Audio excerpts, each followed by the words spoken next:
Fight fans, fight fans, fight fans. This is Kurt DeVille with Counterpunch Boxing News, and I am once again live to share the face-off between Dillian Whyte and Moses Itauma. I seen a little bit of it yesterday. I stopped it, though, purposely because I wanted to share it with you guys so we can organically review. Because a lot of times, if you've already seen something, you already know what's going to happen. And it's not the real reaction. It's something that's, inadvertently orchestrated. So I didn't want that to be the case. So I wanted to hear that for the first time and see that for the first time with you guys. Quan Big Guns, salute. Counterpunch to you, brother. Big Quan Big Guns in the building. I think that this is actually the first time these guys have just sat down. So this is pretty much the unofficial first press conference, but it's all in 1 week. You know what I'm saying? Because you look at it, a lot of people, somebody asked a good question like, okay, where and when and why wasn't there a first press conference? Where was the press conferences? Where was the buildup? I know it's in Saudi Arabia. I get that. But what's going on? You know what I mean? Enough love, Kurt. Hope all is well. Airzism in the building. Everything is good, bro. Everything is good, man. But yeah, there were no real true promotions. Where was all that production work that Turkey Al-Sheikh had for the other venues, the other fights? But not for this one. I think it's strange, and you can definitely tell that there is a nosedive, nosedive when it comes to production. They've cut that budget quick, didn't they? Because if you think about all the other stuff, the Days of Reckoning, the 5 versus 5, Knockout Chaos, and you had all of these, and they spent a lot of money. They brought a film crew in, they brought a director in, they had a lot of stuff going for these fights. But now you didn't see that. You didn't even get a press conference. So since we didn't get a press conference, we're getting the standard British type production or promotion. You know what I mean? And the budget, it is what it is, and we're going back to the face-off, which I don't mind at all. Because for a minute, I thought this would be in the UK. I keep forgetting it's in Saudi Arabia. I'm not even thinking that this fight is in Saudi, because Saudi, they bring that flair. They bring those fireworks. They bring that budget. They bring these promotions. They bring all of this stuff together, and we haven't seen any of it, needless to say. J0393, how's it going, Kurt? Who you got, Dillian and Moses Itauma? I've done my prediction. I think you guys should listen and watch it. I like Dillian Whyte later, just based on the fact that he's been there, versus Moses Itauma early, because he's been there. That's his specialty. So Moses Itauma, knowing and doing what he's been doing. I mean, everyone has a plan until they get hit in the face or they get punched in the mouth, like Mike Tyson says, right? But, that could be anyone that makes the same mistakes. It doesn't matter how much experience you have. It doesn't matter how seasoned you are. It just really means, hold on a second, guys. Hold on just a second. Who in the hell is interrupting my kung fu?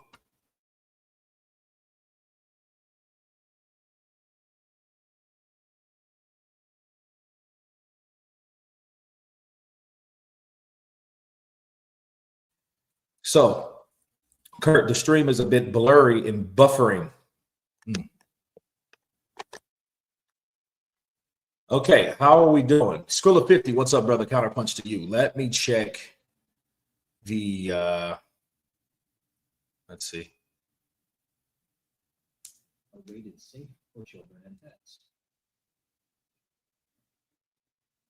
Okay, so this is what we got.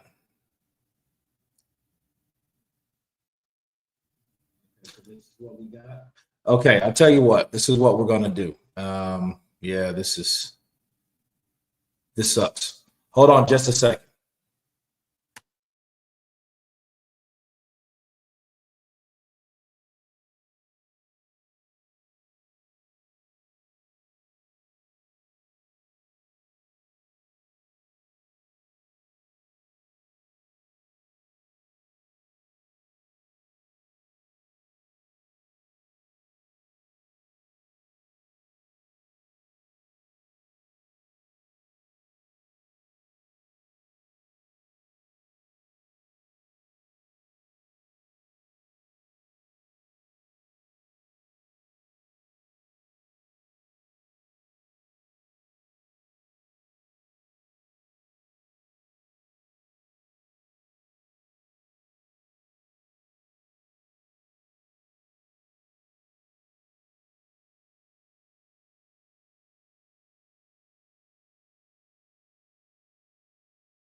Okay, guys, so we're going to check this because I've changed internet connections. So let's see if that's better. Okay, can you guys hear me loud and clear? Testing, testing, 1, 2, 3, testing, testing. How are we now? How are we doing?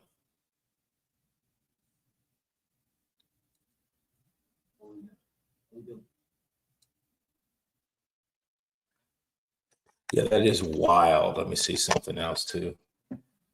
Turn to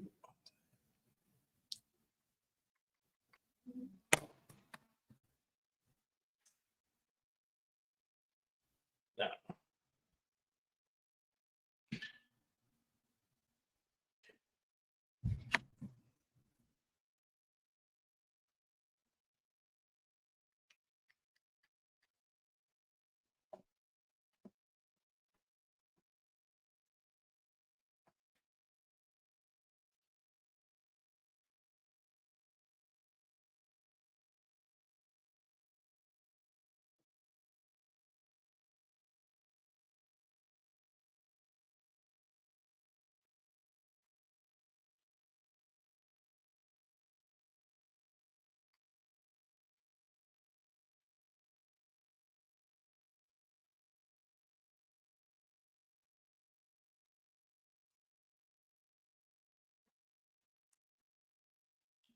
All righty then. All right, cool.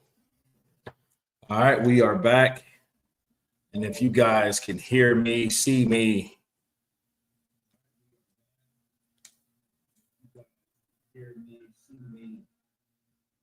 let's do this. Okay.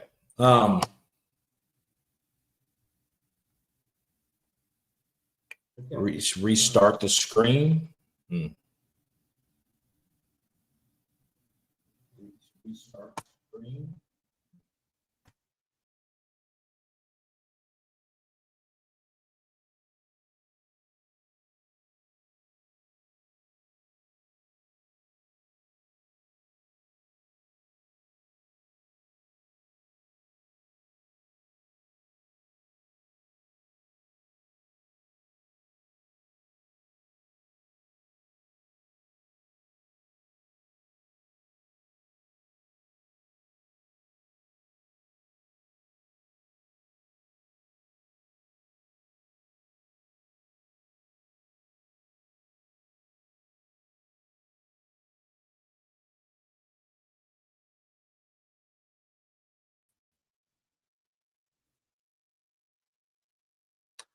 Okay, so we are live once again. Let's see if that's better. All right, we are back in business. Okay, and like I was saying about this production, I think it's kind of strange that they just stopped the budget like they did, but they did what they did. So when we get enough people in here, we're going to start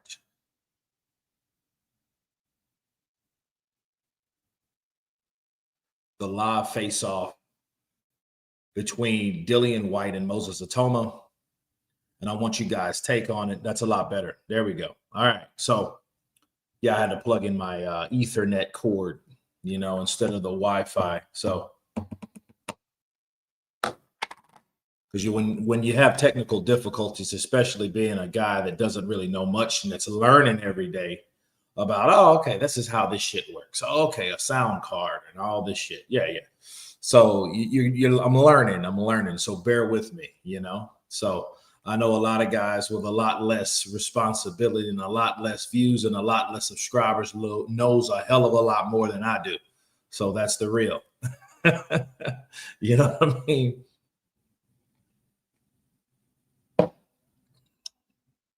But let's see.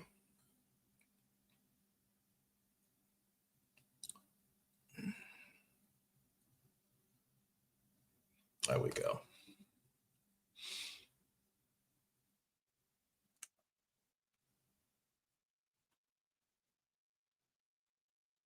Jimmy, what's up, brother? Counterpunch to you. Is that Cedric the Entertainer? What you drinking, Kurt? Mama Lou, I am drinking my morning ritual. This is Cachava.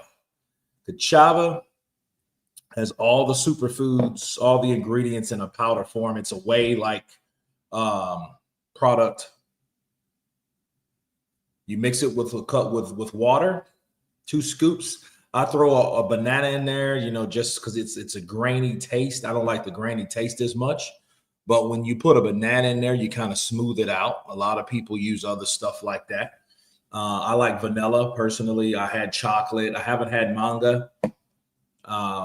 They have, I think, strawberry too. I wasn't going to go that fruity, you know, with something like this.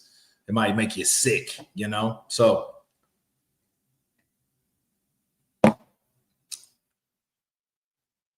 but yeah, this is Cachava, peoples. This is Cachava. Cachava. But anyway, I think that this fight between Dillian Whyte and Moses Itauma, the face-off is important because I want to gauge how these guys, you know, gel. You know what I mean? I'm looking for expressions. I'm looking for that tone. I'm looking for how they look at each other. You know what I mean? Because you know, a lot of times boxing is somewhat of it's like playing poker, right? You got to have a certain type of look or expression that you can't read. So you want to be read unreadable. You know what I mean? You don't want to show off emotion because emotion can give something away. So boxing is the same thing, needless to say. You know what I mean? Best stick with what you like and know. Oh, absolutely. Absolutely. Oh, there we go.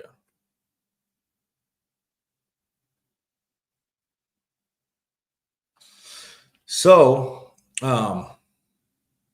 play your poker face. I don't play poker, man. You know, it's crazy. Like, I'm not I'm an actor, so I'm not a guy that's good at playing poker because you're going to tell because, you know, you're trained to show your emotion on how things make you feel and how you react to shit.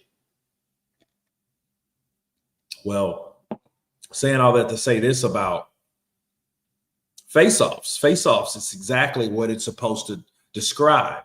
Face-off.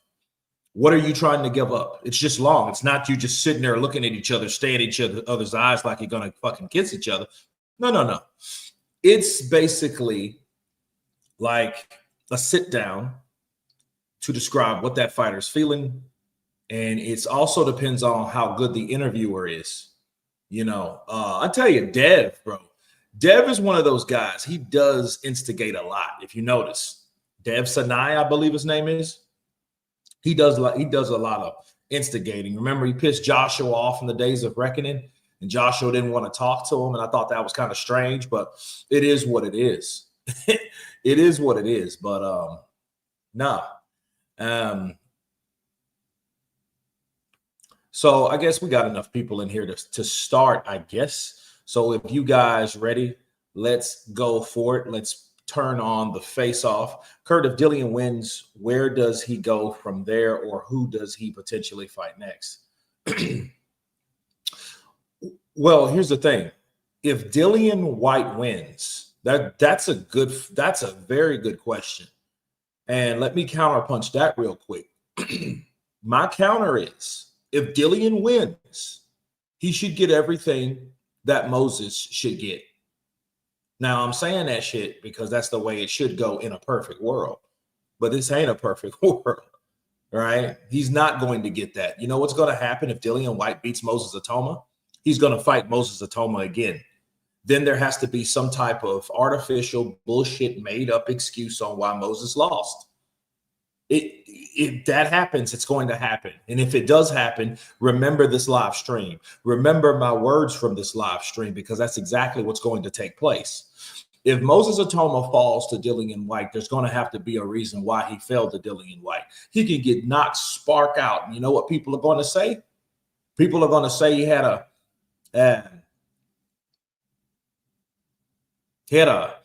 injury. He had a concussion. He had real tough sparring because he wanted to be ready and prepared for someone like Dillian Whyte, since he's never been in there with Dillian Whyte. So he brought on strenuous training sparring partners, and one of them got to him. Is that your Jamaican flag behind you? I think so. Marlon Thornell, counterpunch to you. Afternoon, Kurt. Afternoon, counterpunch to you. Hello to everyone in here. Counterpunch. Bear shit Elohim in the building. They would say like he's like Michael Moore. Yeah, that's about right, because Michael Moore, southpaw, very talented, skilled, great speed combination, but he didn't have the best chins. You have to keep in mind, people, Michael Moore got knocked out by guys like George Foreman, David Tua, guys like that. He got hit with and by. And you understand those are power punchers, right? You understand those are heavyweights, right? So Michael Moore getting hit by these guys, there shouldn't be any shame in that, because those are the guys that other people got knocked spark out by. If you look at George Foreman's knockouts, do you look at his career? Do you know him? Have you known him not to knock people the F out? No. I have met some really good Jamaican men and women over the years. Cool.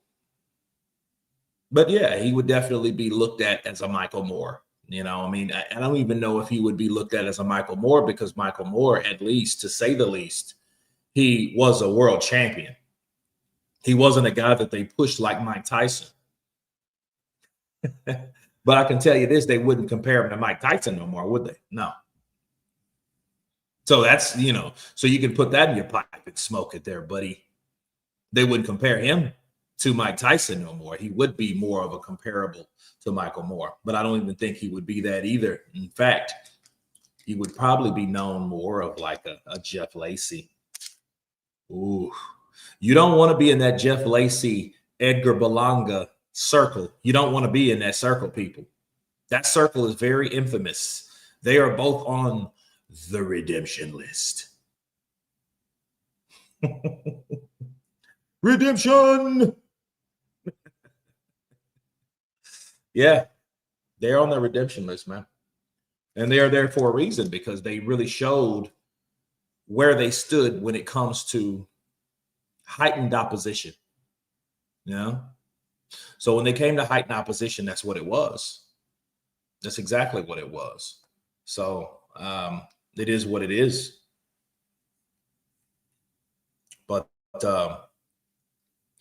yeah, man, I think that overall this should be an interesting fight. Dillian looks the best that I've seen him in years. Yeah. He looks a lot better. He looks better. He hasn't looked this good to me since 2018, because he looked decent in the end. I liked him more in the beginning of 2018. I know when he fought Derek Chisora, he knew he was in for a fight. He gave Dillian, Derek did, 10 rounds of hell. I think that, to be fair, though, they were biased towards Derek Chisora because, believe it or not, Dillian Whyte in the UK standards was considered the second in command. See, back then, Dillian Whyte was that second best heavyweight. He was beating everybody. Think about it. He beat Joseph Parker.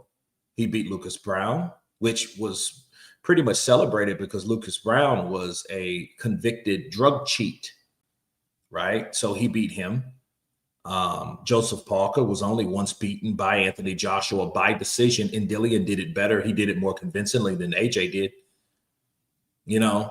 He was still in cahoots with Matchroom and Eddie Hearn. Eddie Hearn really loosely worked with him because, Dillian Whyte was a little bit smarter than that, but he was the second in command behind the unified champion at the time, Anthony Joshua, which was the Golden Olympian, the star. So Dillian Whyte was that guy. He was the second in command, whereas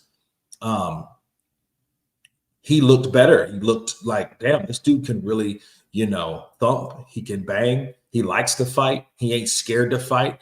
You know what I mean? He's not one of those guys that doesn't believe in engaging. He's not going to, you know, he takes risks because he tries his best. If you look at the chopping shots that Dillian Whyte does throw to you, Dillian Whyte throws and punches you like he wants to hurt you. He's not punching you to try to score. He's punching you to try to knock you out. So I think that's what it's about. Bars. I've got Moses winning inside of 3 rounds, probably 1 or 2. Mickey Ward, 50-20. Counterpunch to you. People forget Whyte only lost to Prime AJ and Prime Fury and avenged Povetkin. Well, well, we have to keep it a buck with that. Let's keep it a buck. Well, the Povetkin rematch was garbage. Look, it's not Dillian's fault, though. I'm not blaming Dillian for it. I'm just saying that that's not an avengement that you should be proud of. You know, a 40-plus-year-old fighter that's just coming over COVID, that COVID almost took him out. Alexander Povetkin was really sick, man. He was sick. You know what I mean? People, I guess the farther we get past, you know, COVID and all that stuff. I mean, I know there's still some cases out there. It's like right now, COVID is like it was over 20 years ago when you had SCARS, if you guys can remember. You guys remember SCARS? The COVID SCARS? It's actually the same thing. It's like the first or second cousin to SCARS. Or SARS, I think it is SARS. That's what it's called, SARS. Yeah, respiratory, whatever, right? So Povetkin was sick, man. Saying all that to say this, he was really sick. Kurt, do you think Wilder messed Dillian's career up? I mean, no, I mean, he didn't mess his career up. If anybody messed his career up, you can't blame the fighter. You got to blame the sanctioning body. The question you should be asking me is, did Mauricio mess Dillian Whyte's career up? Yes, he did. Dillian Whyte should have thrived to another. He should have thrived for the IBF.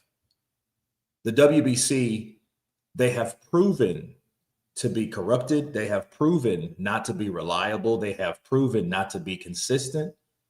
I mean, that's the WBC for you. I mean, that's just them. You know, Mauricio chose to protect certain fighters and chose to scald other fighters. So he just used he used what he wanted. He used what he had to get what he wanted. And he wanted money. He wanted the 3%, and whatever the 3% and how to get the 3%, it didn't matter how it came as long as he got it. And he wanted the 3% from someone that actually made money. So there you go. So no, I don't think Deontay did. I just think Deontay has always looked at himself highly than he should have been. I think Deontay should be humbled. Instead of being humbled by the Tyson Fury fight, Deontay Wilder was actually, I think he was more disturbed than humbled. But that's what happens though when you have someone like that's conceited, kind of a narcissist. Because Wilder's rather a narcissist. I mean, he thinks more about himself than anybody else, and he doesn't put himself in a box with people that he doesn't feel that he belongs in, or that circle. He doesn't do that. You know what I'm saying? I mean, so no, I don't think that at all. So he didn't like the idea of fighting someone like Dillian Whyte. He didn't like that idea. He didn't care for the peasant. He called him a peasant. Anybody that says peasant, this motherfucker's from Alabama and he's saying peasant. Oh yeah, he's arrogant. We don't use those words in the South like that. You was a peasant. No, we don't use that. We don't use those words. Bryce Productions, counterpunch to you. I've noticed Whyte talks out of the side of his face like he was damaged to the left jaw, respectfully. He probably was. He probably was, man. I mean, there's no telling.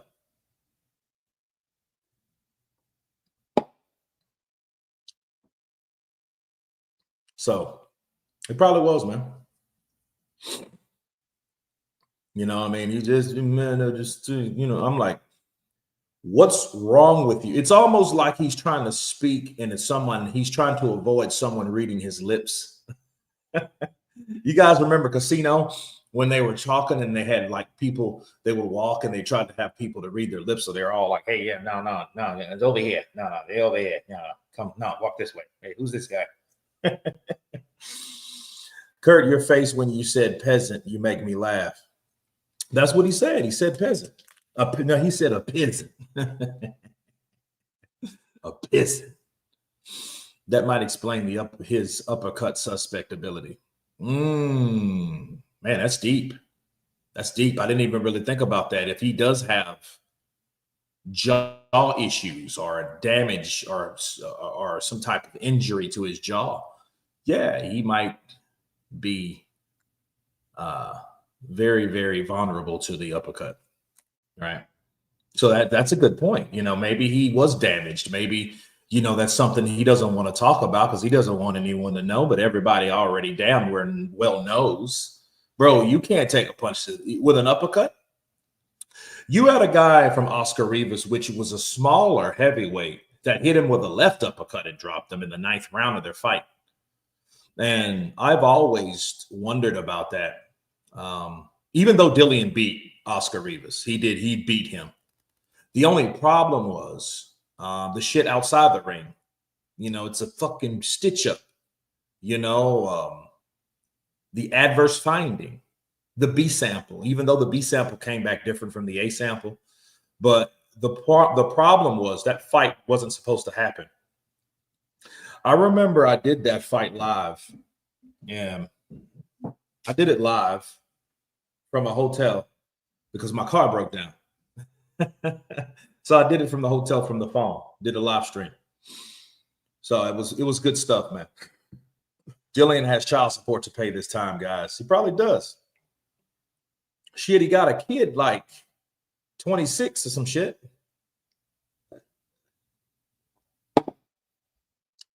This dude's like 35 and got a kid in his 20s. It's crazy. Hey, you know, that's, you know, that could happen. You know, I've seen cases of that happening, actually. So it is what it is. What's that, a steroid cocktail, Kurt? Yeah, it's a steroid cocktail. Nah, it's cachava, man. I don't use steroids. You know? Oh, he's 24. Okay, Mama Lou, appreciate you. I died when they said Dillian Whyte, the baby snatcher Whyte. Dillian, the baby snatcher. Damn. That's crazy. The baby snatcher.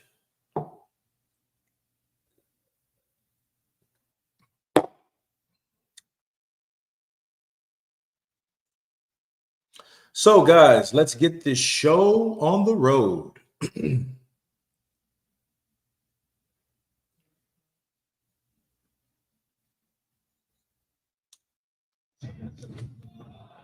There's Dillian Whyte, Jerrell, a future superstar.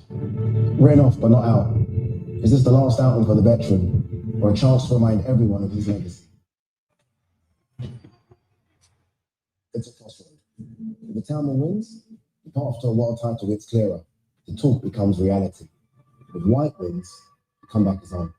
The veteran stays alive. This is experience versus you. Dillian Whyte, Moses Itauma. One fight, two futures. This is Faceoff. Boxing history is full of stories of old lion versus young lion.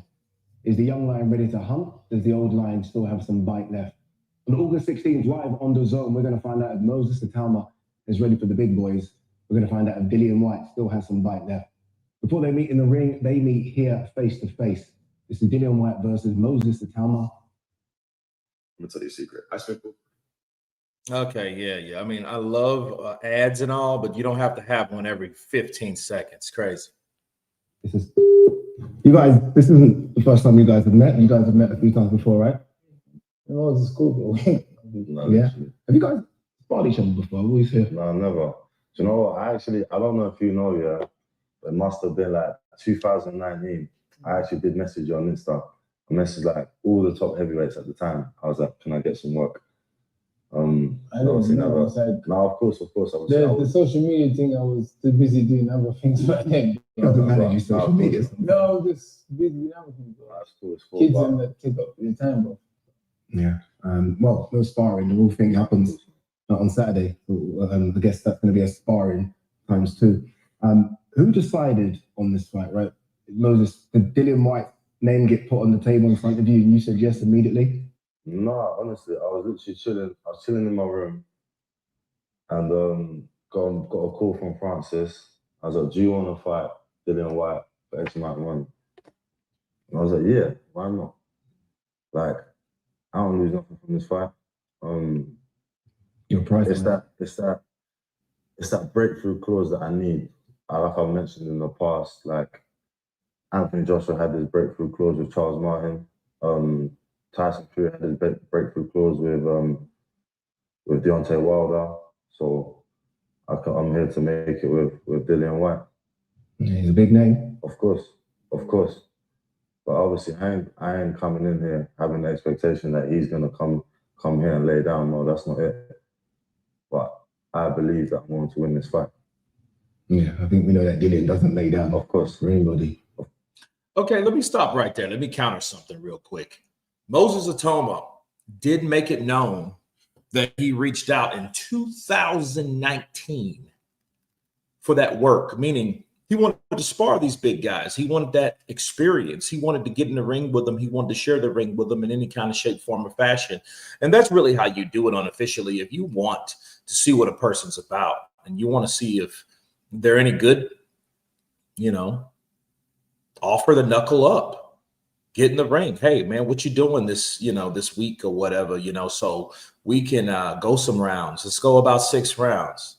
Let's see if, let's do some work. Let's go 3 rounds. You know what I mean? If, that's what Moses Itauma was mentioning. And I want to make that clear to people because he wants to let everyone know that he's been called. He said, I called you out and I messaged you on Instagram and all the other guys for that work. And that's why Dillian Whyte responded the way he responded, because he was like, look, well, this is 2019. I was doing other shit, bro. I had other shit to be going on besides checking my Instagram and social media, So I think it is what it is. I think that, Moses had, he came with him with some reality, like, hey, it's almost like when you've seen someone that you haven't talked to in a while and you messaged them and they never messaged back. I know I'm in that career. You know what I mean? And then when you see them face to face, you're like, hey, yeah, I remember, motherfucker. I messaged you and you never messaged me back. You didn't even respond to me.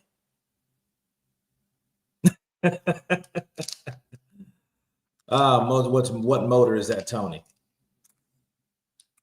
I only found out today that it's only a 10-rounder. Are you serious? This is only a 10-round fight and they still call itself a champion. They at least go 12. But look, okay. Wait a minute. Let's find this out. How many rounds will Dillian Whyte versus Moses Itauma go? No. The fight between Moses Itauma and Dillian Whyte is scheduled for 12 rounds, not 10. I was going to be pissed too, because I was about to get in somebody's ass, right? Because there is no way you can tell me that this guy, they're labeling him a champion or whatever type of champion they label him to be, and he's going 10 rounds. What are they, women? What, are you kidding me? No, hell no. No. So no, it's 12 rounds, guys. No, it's 12 rounds. But to be fair, Dillian was busy back then. Moses was about 15. That is true. Moses was about 15 years old. And then, if you are the WBC, because actually in 2019, who did he fight in 19? Dillian Whyte fought Oscar Rivas, and then he fought Derek Chisora. Well, he fought Oscar Rivas for the diamond belt. Remember, they had the WBC diamond belt? Okay, let me give you guys a little backstory. The shit was offered to Tyson Fury to fight. Oscar Rivas. Tyson Fury turned it down. He turned it down. He didn't want to fight Oscar Rivas. So Dillian stepped in because he was like, okay, if I fight him and I become the Diamond Champion, then I become automatically mandatory, no ifs, ands, or buts for the WBC Super, or whatever the hell you want to call it, heavyweight title, right? And that was held by Deontay Wilder at the time. Well, he won against Oscar Rivas, but the problem was the adverse the adverse finding. Yeah.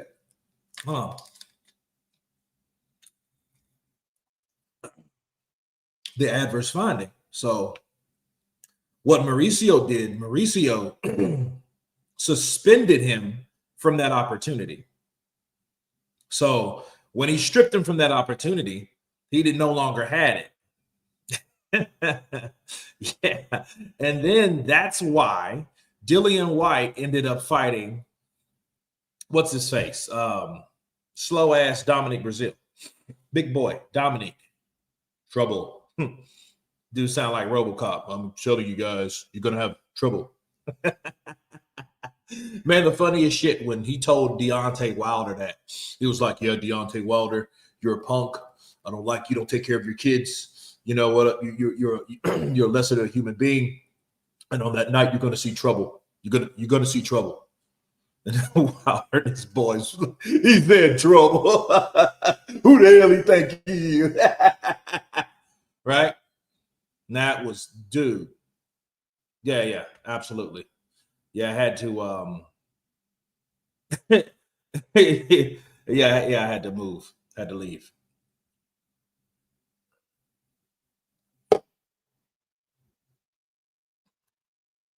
He said, I got 30 on Whyte by decision.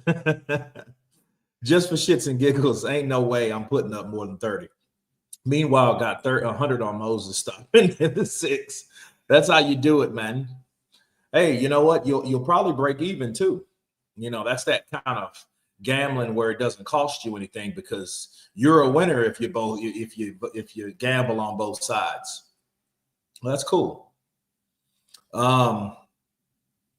But no, that's what happened to Dillian Whyte. He got the opportunity that he just won, the belt that he just received. He got it stripped from him. And the problem was the WBC had nothing to do with none of that shit. They should have waited to see the B sample, which they didn't. So they suspended Dillian Whyte temporarily. You know what I mean? So again, it was just a bunch of bullshit. And then Deontay Wilder ended up fighting Luis Ortiz for the second time. Yeah, dude, it was crazy. It was some crazy stuff.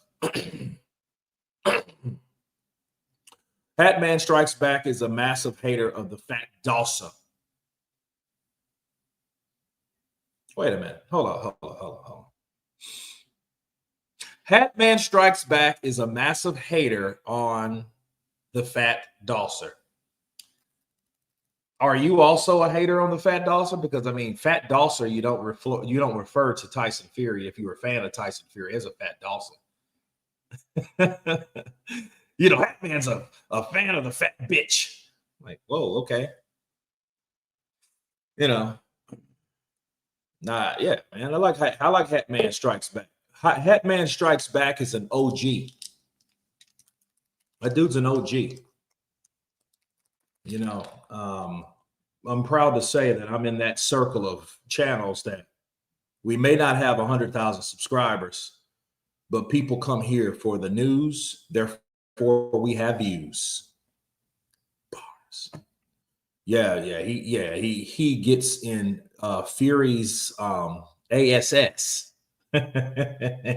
Pause. Right? A lot.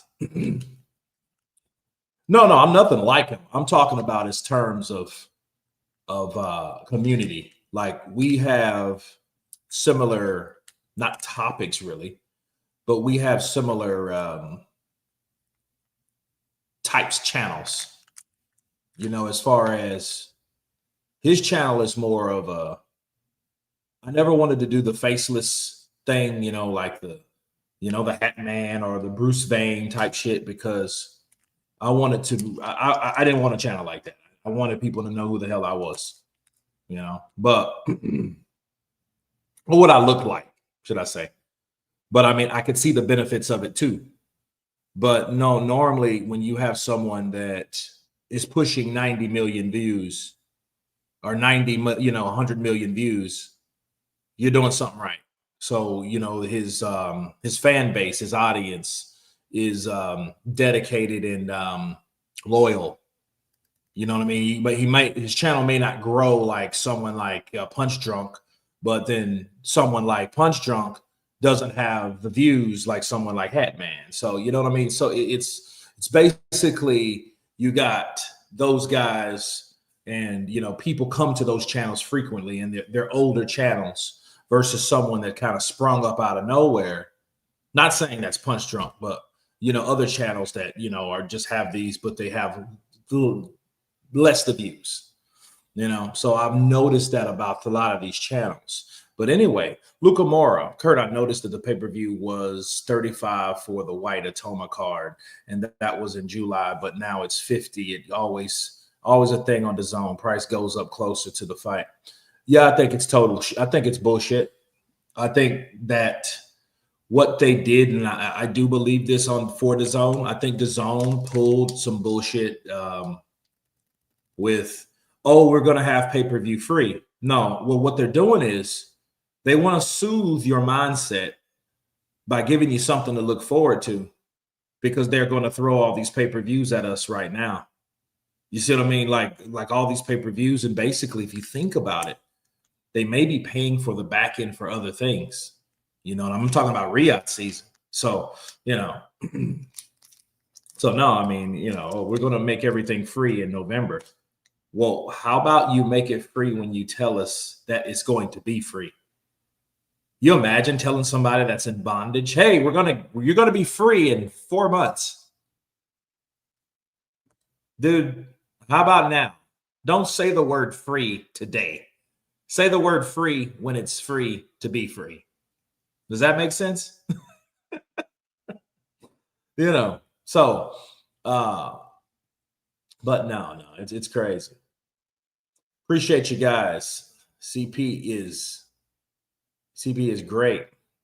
Well, I'm not playing this game. Yeah. Yeah, I mean, I don't blame. See, I used to have a mindset like of a stickler minded. You pay pay-per-view, you pay to support the fighters, and you think about it, you're like, not all of those people are getting. You think those fighters are getting pay-per-view? They're only getting a percentage of the pay-per-view. Yes, it helps them, but who gets that? Who gets 50% of that? The networks. They get 50% of that.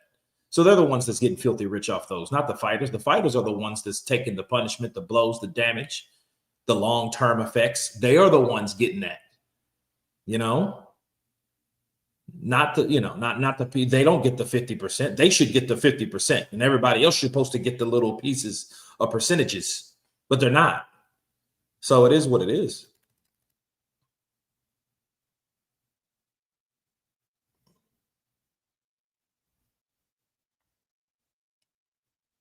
Automa versus Whyte should not be pay-per-view, especially that there has been no promotions for this fight.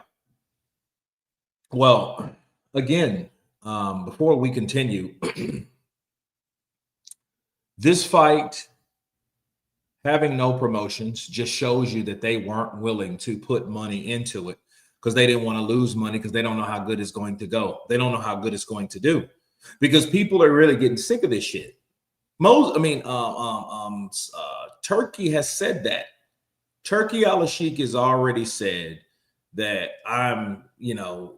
the piracy is killing the pay-per-view model. If you know that, why are you waiting? Just cut this shit off. Just stop. But you see, that money had to be coming from somewhere. Or so what they did, they slacked off on promotion. There was damn near none. When have you seen a commercial about Moses Itauma versus Dillian Whyte? Have you seen one? Have you seen it on social media, Facebook, Instagram, Snapchat, TikTok? Have you seen this shit anywhere? Have you seen this anywhere? This is the first I've seen these guys sit down together in the face-off. That's why it's so wanting, right? So yeah, $50 for the man. No, Then for a round, if he is a Mike Tyson, you're going to really be disappointed because Moses Itauma is going to go out there and are you not entertained? No, you got to be like Danny Dubois. Is you not entertained? Is you not entertained? I'm like, oh my God. Shut up. Please, pretty please, shut up. Shut up. I think probably Fury is on point. I only see promotion if I search for it. Now, there's only been literally an interview here and there. They're tripping. Let's go back to this face-off. Let's go. Was there any hesitation at all on your part when the name got brought up to you? I remember thinking Dillian Whyte could fight a list of people: Joseph Parker, Chisora trilogy, AJ fight. This one came up. I ain't got much to say, but you guys been making the decision. You guys been saying this can happen, that's gonna happen, this. So you guys decide. But I ain't got much to say on this. You know, I'm just a little old man, like you say. I'm an old wolf. That's it. You're a lion. You're still a lion, though, Dillian. You're still a lion. Old in terms of age, there's a big gap here. That's the only reason I say old. There's a 17-year gap. 37 is not old, but you like say I'm old, so that's it. The music's just knocked out the bar. What else am I gonna say? I'm an old man. What can I say? The young man should help me cross the street. I'm an old man. You're not that old, Dillian. You should help me cross the street, boy. That's how you are making it out. It's like, you know, it's a young kid versus an old man. So help me in my shopping bags, please, bro. Tomorrow, we're starting the 28-day AI. Okay. So another commercial. Why there's another commercial? Would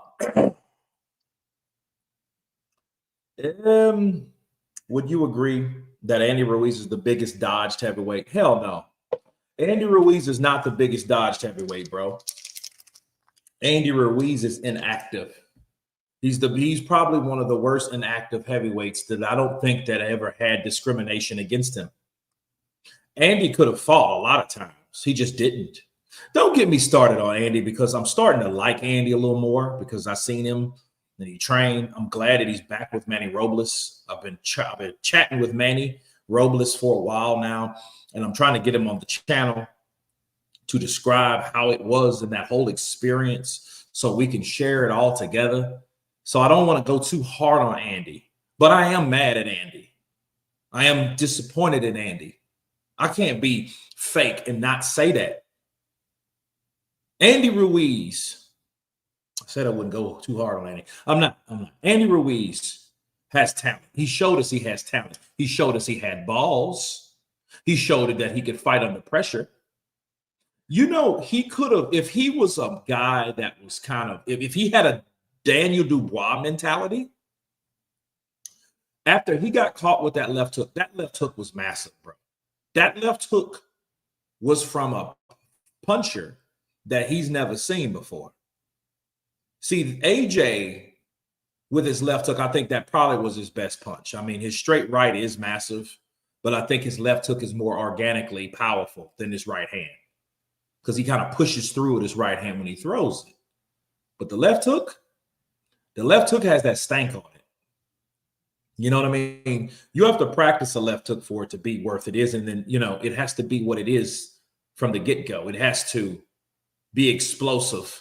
And it has to, you have to innately have power in that arm with that movement. Okay. That put Andy's ass down. And Andy ain't never been down. So you got a guy that's normally between 250 and 280, 260, 270, right? And he gets dropped by a 6'6" guy that's 250 pounds. And he gets hit by him, and he's thinking to himself, like, oh shit. Now, if he was like Dillian Whyte, he probably would have just sit there and waited for the 8 count and then got up and then got waved off and then went back to his corner, got his $6-7 million and went on about his business. But Andy Ruiz didn't do that. Andy was like, look, let me call on the good Lord. Let me call on God. Let me get up. Because remember, he said, please, God, give me the opportunity. Remember, he explained that? And he got up and he bobbed and weaved because Joshua was trying to finish him. Trying to do too much, overzealous, you know, and Ruiz, boop, caught his ass with his own left hook. But AJ didn't take his hook like he took his hook, right? And he's looking shredded. He's looking good, but at the same time, who and when is he going to fight? But he had a lot of people to fight. He had a lot of people. He could have fought Dillian Whyte in 2020. And that was a big thing. You remember we were all locked down, bro? That was some weird times. But you know something funny about those times? There are some elements that I miss. I mean, the scary thing is we didn't know what was going to take place. We didn't know if the pandemic was just going to take everybody out. You know what I mean? So everybody was kind of skeptical of everybody. Hey, don't come near me. Social distances. What you coughing for? I will kill you if you cough on me type shit, right? So it was a lot of things that we didn't know, but it was a lot of things that we could do we couldn't do now. You can't just sit on your ass for 2 or 3 days straight and not do nothing. You know what I mean? You can't do that now. You got to get your ass to work. You know what I mean? So, yeah. When AJ Kid Ruiz and AJ KD Ruiz, and Ruiz got up, his face was like someone had stole his bike. Yeah, he did look sad on that floor because his arms kind of went back and they slid back with him, as his momentum of him, because he got hit and he just, kind of rolled back, but his arms, his arms weren't really strong enough to hold him. So they slid. You know what I mean? Like he was on some ice or some shit, like Disney on ice. Disney at Madison Square Garden. You know what I mean? But yeah, it was crazy. It was crazy. But no, Andy looks good now. He does look good.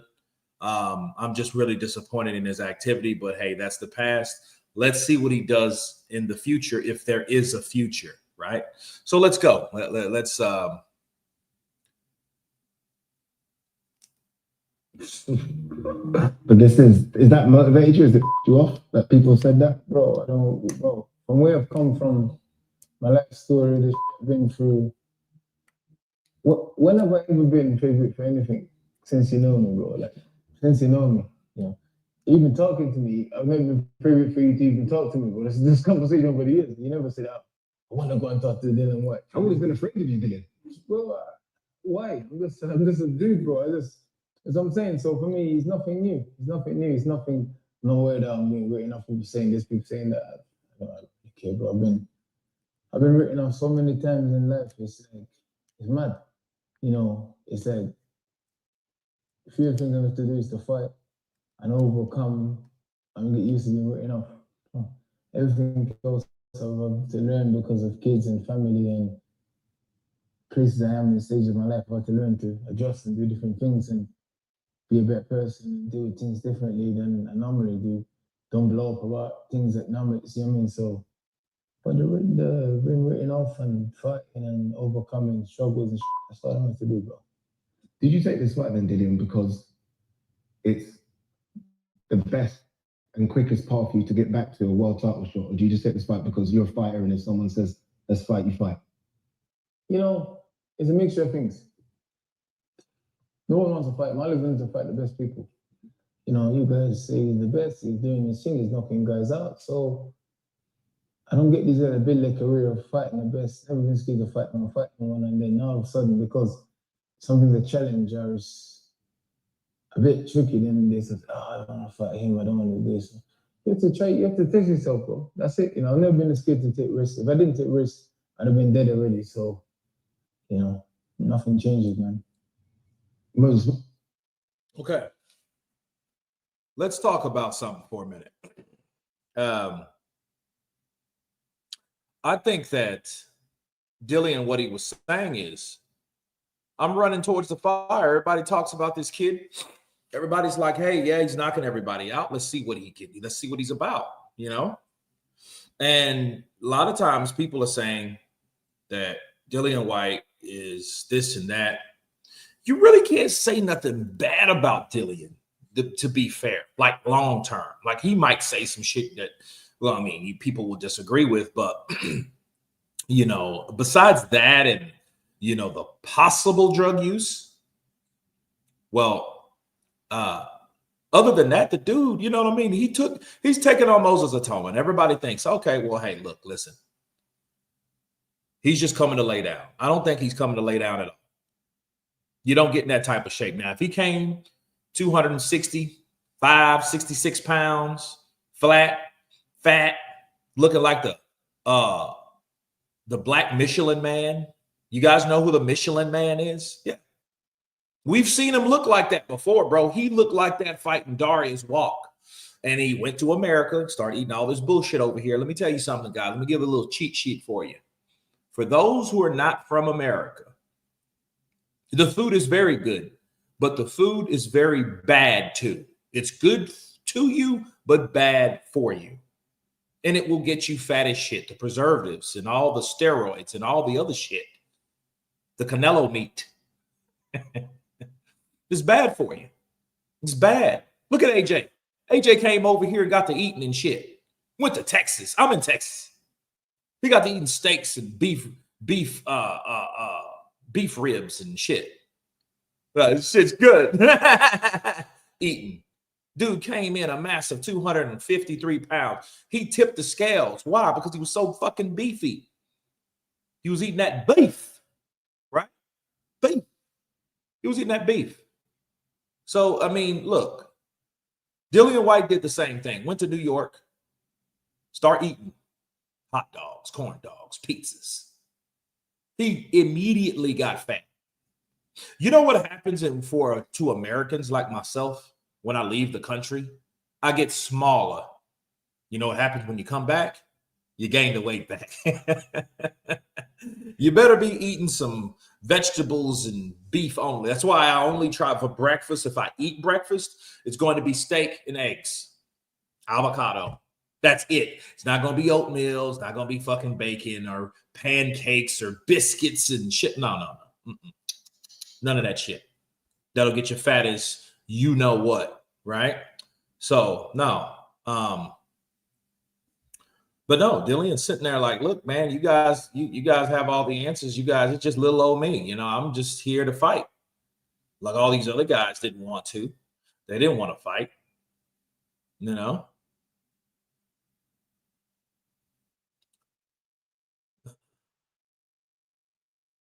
Confessions of a nightclub bouncer, the hat man, the musician, the boxing analyzer, the owner of various enterprises. Okay. No, I actually heard that Confessions of a Nightclub Bouncer. The shit was pretty dope. You know what I mean? He's a good narrator, and I like the way he broke it down. But no, that was a pretty cool. See, because it was almost like listening to someone that you listen to, but it's almost like listening to someone that it's uncut. It's definitely uncut. You know, he's very clean. I'm not a clean YouTuber. You know, I'm glad that YouTube has decided to leave me alone. But before everything, I couldn't say the SHIT. I couldn't say none of those words. I couldn't say none of the cuss words, the 4-letter word. If I said one, I would get a yellow check. Hat Man doesn't play that. He doesn't play none of that. Right? You know. So even if he doesn't, yeah. But that uncut, yeah, he's wide open. He's like Showbiz on stage. You guys seen Showbiz on stage? I'm like, dude, he's just like a regular filthy mouth comedian. But you couldn't tell that watching his podcast. So that's, you know, but that's how you should be. You should add each category to each his own. You have to know where to draw the line and where to fit in and what to do when and where, right? So it is what it is. Why don't you stick to your tongue deeper in bumhole? What's wrong with you guys? Sorry, Kurt, having a conversation with Hollow about this guy. I'm glad you had respect. He's around. I mean, let's see. Moses looks proper, laid back, very confident and cool. I hope he really is the future of the sport. Well, we'll see. I mean, if he's the future of the sport, let's just hope he deserves to be the future of the sport. That's what we really need to be talking about. That's what we really need to hope for. Let's not make him some artificial made up motherfucker like Johnny Fisher. Ooh. See, Johnny Fisher was that dude because they were trying to push him to be the axis to Moses Itauma because Moses Itauma is with Queensberry. So they needed somebody to rival Moses Itauma, and it was Johnny Fisher. And Johnny Fisher is not Johnny Fisher. He is not the guy. Let's put it that way. You know what I mean? You know, he started a nice little bromance with Dave Allen, which is cool. I think it's cool because, you know, Dave Allen he's working with him now because Dave Allen knows, like, look, listen, I've had my time and I'm still around, but my time of the better part of me is behind me. So I'm trying to make a couple good paydays before I get out of the sport. Whereas Johnny Fisher, his career is just beginning. He has a lot of rounds and a lot of things to go, hopefully. Right? Frank Warren want his own AJ. Well, he thought he had it. He thought he had Daniel, and I think Daniel was AJ. I think he was, in a sense. See, Frank Warren still won, people. You gotta keep in mind he still won, and he still won because the reason he signed Daniel Dubois because Daniel Dubois banged up AJ. And then when he actually fought, he banged up AJ. So mission accomplished for Frank Warren. It's just nobody beats Usyk in this generation. That Usyk has fought, nobody has beat him. You know? What do you think Dillian is in his career right now? He looks, you see the shape of him, it's a different shape to the one that fought Ebenezer Tete. Where do you think he is? That's why I feel like I'm fighting the best Dillian Whyte because there's no pressure on him. Pressure. There's pressure. It was the must-win fight. There's lots of pressures. No, but if I go in there and I'm not, everybody's gonna say, yeah, Moses Itauma was going to do it. So the same way everybody's writing off Dillian Whyte, a lot of pressure on me to perform against him. So where's the win-win situation for me? There's lots of wins there for you, bro. You're the man.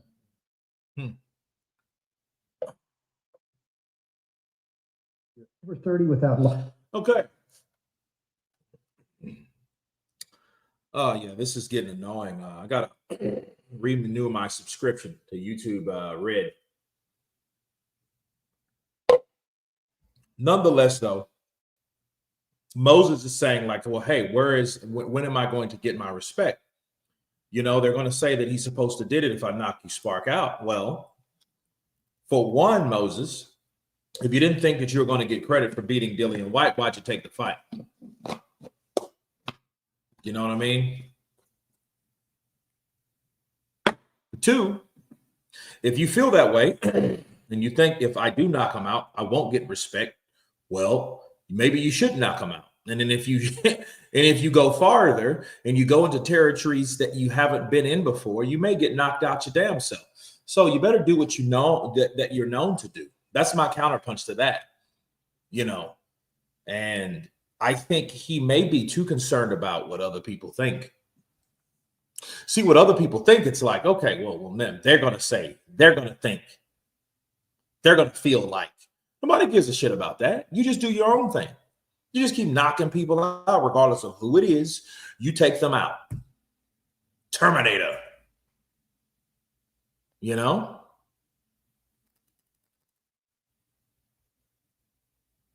The same thing happened to me when I watched it every 5 minutes. And yeah, it's crazy. They're making money off this shit. Over 30.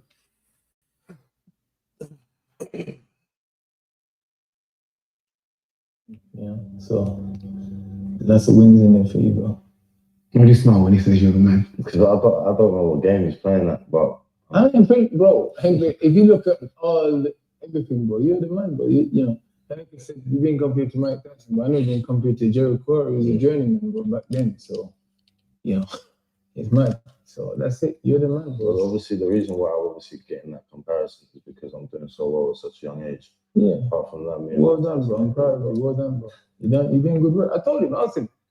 When me and him sat in a conversation, I told him, we had a conversation, I told him, bro, because I'm not hating, bro. I'm not hating. He's doing his thing, he's progressing. And I told him, I told him straight, I said, yeah, you're doing things, but I'm proud of you. You know, I'm not going to hate someone for doing anything. So why am I going to start saying, oh, yeah, this and that, because I'm fighting? It's still the same thing, bro. I ain't playing no game, bro. I just listen. I've always been a man that speak my mind, speak what I think, and say what I want to say, bro. And that's it. Who's the... Let me stop right there. Moses Automa, he's a smart kid because he's feeling He's looking for the angles of what Dillian Whyte's saying. Dillian Whyte's saying like, hey, no, you're the man, bro. You know, you're going to do good things in the sport. You're going to do this. You're going to do that. And Moses is like, nah, you shouldn't be talking like that if you expect to beat me, because anybody that expects to beat me shouldn't be saying that I'm going or got more rounds to go or more fights to happen. You almost come off like somebody that's going to get their ass whooped. But that ain't the case, because you're looking too damn good and fit to be feeding me this shit. Bars. Right? So that's what's happening in his situation. That's what's going on. It's like, okay, you know, I see what he's trying to do. He's trying to disarm me with his words. He's trying to say that I'm going to do good and no, it's going to be okay, kid. You're going to have a great career. You're this, you're that. You're knocking everybody out, then some. And then it's like, well, what about you? You know what I mean? So Moses is thinking in there. He's just not a dumb moron that thinks that he's the shit, that thinks that he's coming in there to do whatever to anybody. He's trying to see the mentality and read what a person's saying and why they're saying what they're saying. Does that make sense? That's what he's doing. And then Moses ain't having that shit. He's like, look, kid, look at here. Look at here, man. I see what you're trying to do. I don't know what game you're playing, but, you know, hell no. I'm not falling for this shit. You're going to go over there and try to knock my head off.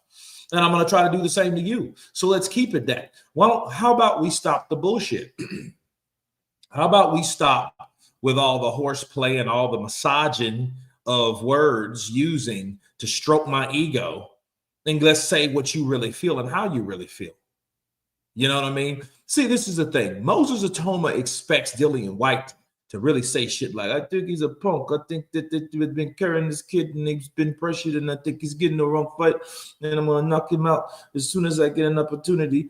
And he doesn't have the experience like me, so I'm going to go in there and show people that I'm still the body snatcher, right? That's what he's expecting to hear. See, he's expecting that, and that should get his blood boiling and motivating towards the idea of knocking Dillian Whyte's spark out. But he's not getting that verbally. So I think spiritually, he's not activating internally like he's supposed to. You see what I mean? See, you know how you know, like, have you ever been to the verge of punching somebody? Let me give you an example. You ever been in the verge of punching somebody, they've pissed you off, or they've got almost to that limit? They've got up to that line before you just drop a right hand or a left hook or whatever you throw at them, hands or feet, and then they don't say what you need to hear to throw that punch. You see what I'm saying? Like, it's almost like, hey, you know what I mean? You know what I mean? Say it again. Say it again. What'd you say? You know what I mean? And you got it cocked, and then they don't say what you want to hear for you to lay into them. That's what's happening right here. And Moses is getting kind of like, I don't like the way you're trying to massage my ego and talk good about me. Why are you talking so good about me? You're supposed to be fighting me in the next 3 days. What's up with that? You know what I mean? That he doesn't like that. He doesn't like that. Whyte trying to throw Moses off. Moses trying to rile up while up, and Whyte up after realizing it. Well, see, yeah, what Whyte knows is it's the act of disarmament. See, you're disarming somebody. He knows how to do it. He's doing it. He's doing a good job of it. He's not downing the kid. He's not talking shit about the kid. He's not calling the kid a hype job. He's not belittling him.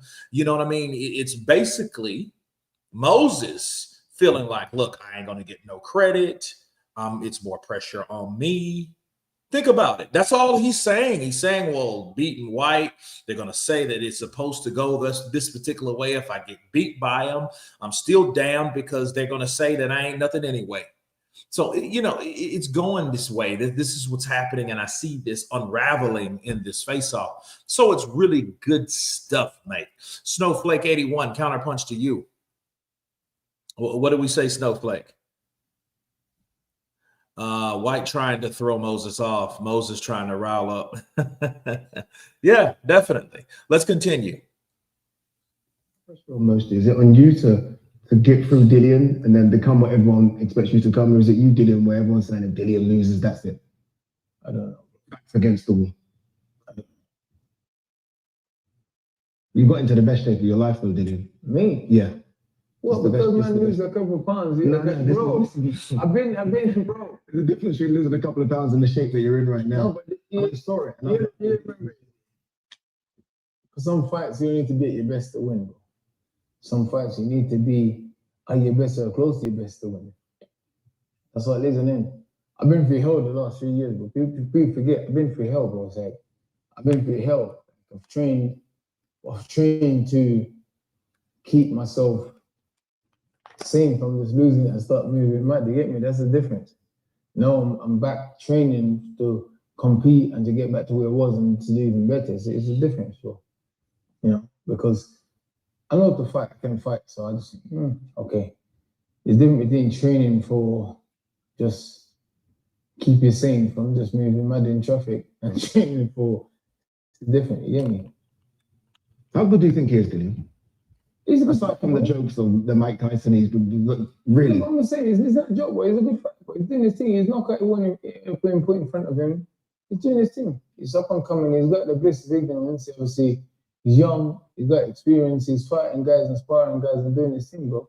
You know, and obviously his mindset is quite straightforward. He's got his vision. He's doing his thing. So, you know, you have to wait and see. You know what I see listening to Dillian Whyte, which I'm very impressed with? Wisdom. Dillian Whyte is showing his wisdom. He's showing that, you know what? No, he's a good kid. He's done everything that he's supposed to do. He's beat everybody in front of him. He's a good fighter. I ain't taking nothing away from the kid. And see, when I call it wisdom, it's more than cleverness or sneakiness. Sneakiness is one-way defeat or deceit. Wisdom is Dillian Whyte. He's rocking him to sleep with compliments, with positivity. You know what I mean? That's how you disarm someone. But most importantly, you're also putting yourself in a position for any or either outcome. See, if Dillian wins, he gave the kid praise and he made himself look good. Because if he takes out Moses Itauma without dissing Moses, he's going to look better, right? Well, that's going to be a whole different issue because that means he's the return of the body snatch and people need to watch what they say about Dillian Whyte because he ain't out of the game yet and he likes to fight. Remember that? Okay. Or if he loses, then he's not in a situation where, hey, you know, I thought and I said that I was going to whoop this kid and this, that, and the other. No, I told you this guy was good. So guess what? Nobody can say that I dissed the kid. Nobody can say that I told this kid that he's underrated or he's a hype job or whatever. So I won't look bad because I will be on point on either way because it's better to build up a fighter than to put a fighter down. Wisdom. Counterpunch. Here we go. For you, your last 7 or 8 fights, you've not gone past a couple of rounds. Everyone's been blown out of the water straight away. Are you expecting that to happen, regardless of the name in front of you? This is the Moses Itauma show, no? I've never focused on the outcome of a fight. The outcome of the fight depends on the game plan, and I'm going into this fight sticking towards the game plan. And if I stick to the game plan, it can't be along that. Like I said, I'm not going out expecting that I'm going to do it, but if I stuck to the game plan, if I do it, if I execute it, then I don't think there's going to be any heavyweight that can compete with me. If termites come back. If termites come back. But anyway, good response from Moses. You know, he's not, again, they're not trying to step over that line of disrespect. Dillian ain't went there, so Moses don't want to go there. I don't think he really goes there like that anyway. He's more of a very passive person. He may be thinking in his mind, I'm going to knock you the fuck out when I see you, but he's never going to tell you that. He's probably just going to talk a certain way or range and use certain words like, yeah, you be good, yeah, stay safe. Right? You know? What do you think, bro? He believes what he believes, and that's the game plan they worked on for weeks and months and studied me and picked me apart. So yeah, that's it. What's your game plan? Ain't got one. You've always got a game plan. I ain't got a game plan, bro. You know, someone said that if this is a boxing match, maybe the younger, you know, youthful exuberance boxer wins. If this turns into a dog fight, then that's where the best Dillian Whyte comes out. That's you guys' opinion, man. You know, that's what am I gonna say? That's you guys are the expert. You guys are the expert, the analyst, the professional, the pundits, and all of that. I'm just a little kid that come from Jamaica, but who's been struggling and trying to survive and find boxing at the right time and I was about to turn the wrong corner and worked out. So, man, I ain't no expert, I ain't no higher education guy. I don't study these things, you know. But you're a fighter, Dillian. That's all. And that might be because of coming from Jamaica at such a young age, having kids at such a young age, you're a fighter. That's all I have to do. And this is a fight. Yeah, so I'm gonna fight. You know, I'm gonna fight and do what I gotta do, and that's it. You know? You took this fight for a reason, though, Dillian. I'm not just accepting that you took this fight because of the numbers on the paycheck. Because again, you could have got that with Parker, you could have got that with Chisora, you could have got that with AJ. Have you seen something in this young man? You're like, okay, let me get him early. I ain't seen nothing. So why'd you take the fight? Because I like to fight. I enjoy fighting, bro. I enjoy fighting. I love fighting. Is one of the things I love doing. And competing. I love competing. So yeah, you know, this fight's got. I love fighting it. I love competition. I love competing it. So yeah. Do you think you might be getting him early? But bro, he's been sparring. He's done his thing. Been around the world. Travel. He's got experienced guys around him, and he's got analysts and all these people working with him and stuff. So yeah, they got a good gym set up. They got the gym doing very well at the minute. Good fighters there, and it's that sort of rub off sometimes. And you know what I mean. So it doesn't matter about age or experience. You know what I mean. He's around top quality athlete every day. It just rubs off. You know, it's like when I was fighting Klitschko and that, it's the same thing. David A and those guys, it was just rubbing off. I was learning things, seeing little things, seeing what people do, times they train. Or they eat this and the other, and then that's what you pick up experience. Experience ain't really got nothing to do with age. It just depends on what you're exposed to. Well, this is the first time you would have seen Dillian in a minute. Are you trying to work him out like I'm trying to work him out? I feel like he's almost playing possum a little bit. I'm starting to believe what he's saying. He's been written off. He's been written off. Obviously, I am a fighter at heart as well. So like I know that when I ain't in healthy competition, I ain't when in the gym, then I kind of lose it with life. So I can understand what he's saying, and I can understand where he's coming from, where he just wants a tough challenge that he's up to. Am I right? Or? Yeah, bro. So I can understand where he's coming from. He's young, but he's experienced. He has brain in his head. I'm not trying to still suss him out or whatnot. I'm just like, I'm come here to do my job, same way as he's come to do his. And I think both of you are going to do your job very well on Saturday. How does this fight play out, Moses? Moses' time of victory. By any means. I mean, if I stick to the game plan, that should be enough. Like you said, if I get pulled into a dogfight, Dillian Whyte will win. He might do, and that means I'm not boxing to my game plan. Dillian, you've been here before, you've seen it, done it. How does it play out for you? It's a Saturday night and see, man. You guys are the expert. I seen your prediction how it plays out. I said if this turns into a dogfight. No, I seen your prediction before. That's something you're saying now, but I subscribe to your video. I said if it turns into a dogfight, this could turn into. It's all good, but you're still my man. No. You're going to get the zone job. Wasn't effective with the congratulations. It's still my man. It's all good. But it's boxing. You know, boxing, people's memory is short.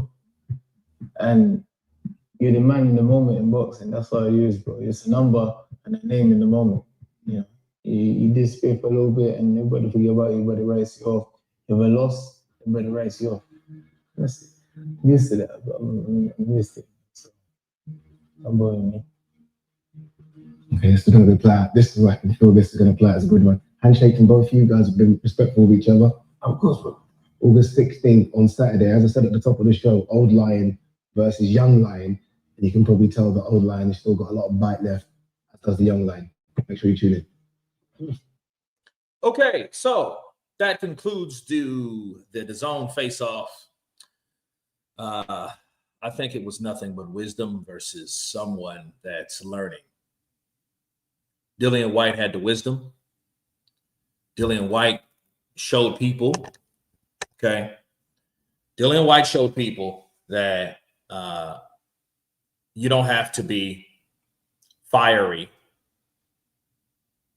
You can also be finesse instead of fire. Moses, I think, is a sponge. He's a sponge, bro. Do you see what he did at the end of that interview? He was like, I kind of believe what he's saying now. I just want see what he does. He decided, well, hey, I'm not going to get anything that I expected to get out of Dillian Whyte. I mean, the vintage, the young, the fiery Dillian Whyte. I'm not going to get that. So guess what? This is what I'm getting. So this is what we're going. This is how it's going to be. So I'm going to roll with the punches as well, verbally. So I'm going to submit. I'm going to do the same thing that Dillian Whyte is doing. Like, hey, I think I know what he's doing. He's going to do his job. I'm going to do mine. And that's it. I'm not going to get what I thought that I was going to get out of this guy to make me pissed off enough to say something to him or to have a certain mindset to knock him out.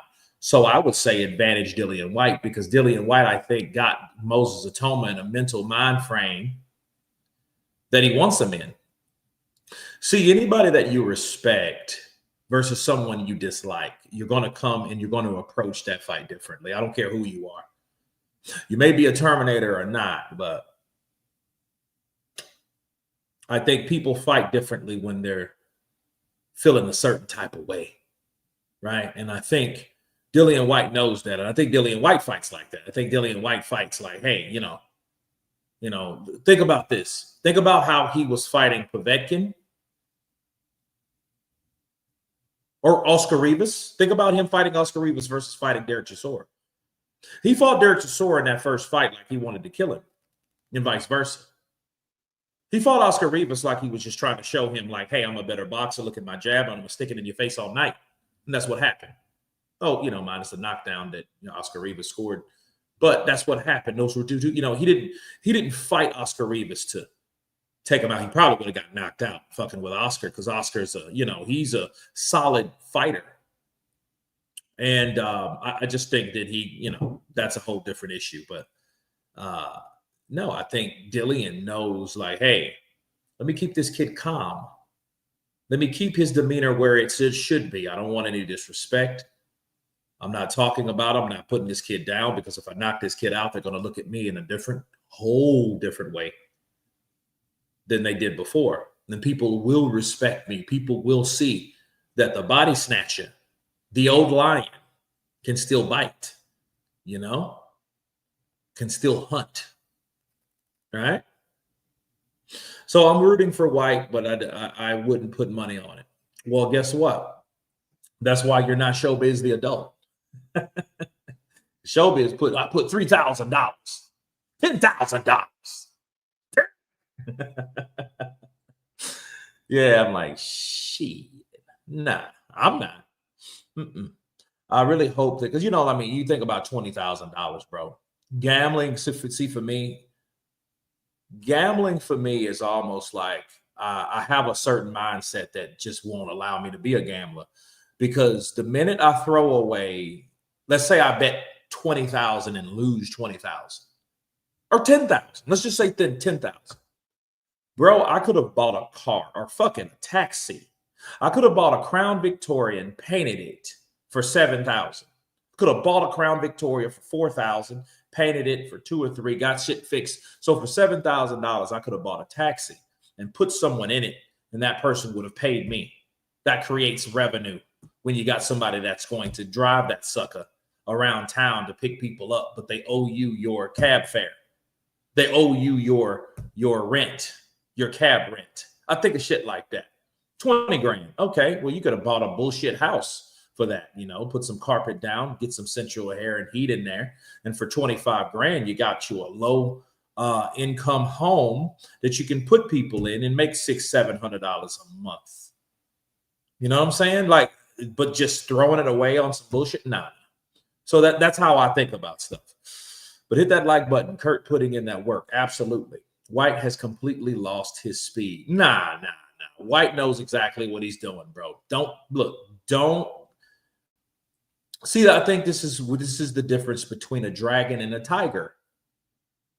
See, the tiger, we're thinking him as him being a tiger.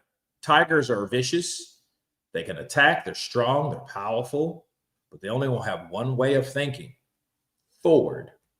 One way of doing things. That way. Dragon, totally the difference.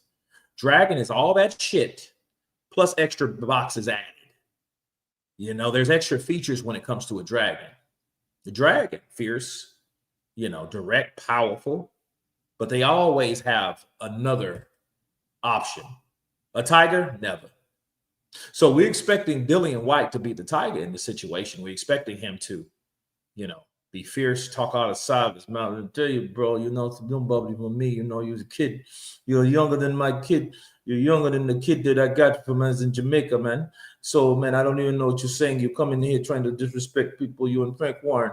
I'm going to knock you all out, and I'm going to show people, bro. I'm going to show you don't belong in here with all the good greats. And you just sparring. You're like Martin McCauley. He's a faggot. He's a pedophile. So we already know what's going to happen, man. We think we're going to get that dude. No, we're not. We're not going to get that dude. Because now we got an older, seasoned, wiser Dillian Whyte. Kurt, what software are you using? Streamlabs, or are you using broadband? I'm not using either. You know, I have a soundboard that I just ordered. You know, great mic. You know, so I like it. I don't know how you guys do. I'm starting to get worried when you say, "Oh, it's blurry." Fuck. But no. But brother, man, this time around I am Lubumbashi, Congo, DRC. This time around I am going for Dillian Whyte. Regardless, it's unfortunate for Moses. I mean, that's good. Go for who you're gonna go for, man. You look, support your generation. Don't be that motherfucker that goes and jumps on the bandwagon for every new thing. Don't be one of those people. If you like Dillian Whyte and you like the way he threw those bows and you think that he can resurface and turn back the hands of time, go for what you know. Go for what you want. If you think Dillian Whyte is a bad mofo, he's in shape. He looks good. He looks great. If you believe that he can do it, go for it. Because we won't know. Here's the thing about a fight. Maybe if this was anything else, but if this was track, it would be totally different. You know what I mean? So if it was that, it would be different.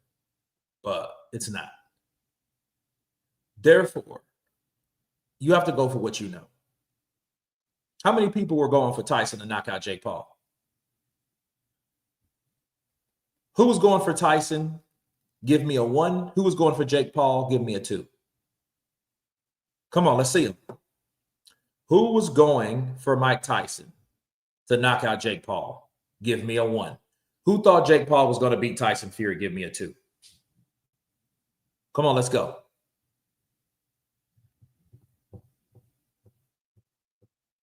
I don't know what the hell 0 means. It's either 1 or 2.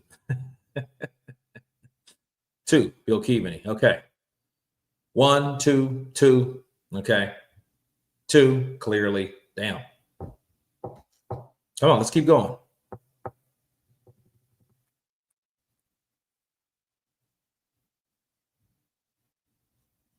One. Anyone thinking Tyson could beat a kid is a fantasist. But listen, for the people that did, because you do have some 1s in there, you had a slew of them. You still have 1. Tony Lyons, number 1. Okay. That is because you respect the time frame. You respect what that person represented. You respect the legacy of that person. Doesn't mean that person is fighting the way that person used to fight, but you're respecting a certain era. That's what that means. No shame being up. Just don't argue about boxing. Well, I mean, you can argue all day if you want to, man. You know the best boxing arguments are at bars? You guys know that fights break out because of people arguing about boxing? I'll show you, mother. What? You're insane. Kurt, do you have Moses winning? If so, what round? Round 3. Moses will knock Dillian out in round 3. If it goes past round 3, 4, 5, 6, 7, we have issues, because that means that Moses, whatever he's done before, ain't worked. That's easy to understand. If that shit goes past that, that means Dillian Whyte's defense is on par. He's using that shell, that crab defense that he's been, adopting, to protect that chin from those uppercuts. And if he can get Moses that far without Moses chinning him, he has a fight on his hands, because Moses now has to figure out, what do I need to do other than what I've been doing? Oh shit, I ain't been here before. Oh no, what to do? And then that's when Dillian Whyte's supposed to take over and show, like, hey, welcome to the big time, boys. Okay. Welcome to round 8. You're late. Welcome to round 9. You're mine. Welcome to round 10. Let's go again. Welcome to round 11. How about not even 7? Round 12. Ding, ding. Listen, let me tell you guys something. A 60-year-old Mike, he literally couldn't even put together an impressive 10 punch. Well, listen, I mean, we're talking about 60-year-old Mike, man. How about 50-year-old Mike? 50-year-old Mike would have whooped a lot of these guys now. Give Mike a break. Mike made $20 million. He hadn't had a fight, and I think it was nostalgic for Mike to get that type of money and not piss it off like he used to, because he's old enough to know better now. He has a wife and all that stuff. He doesn't have a bunch of goons around him with all the coke and all the broads and all the parties and booze, and he doesn't have all that now. He has weed and he has his woman. He has his woman and he has his weed. He has his family, and that's what he needs. Bars.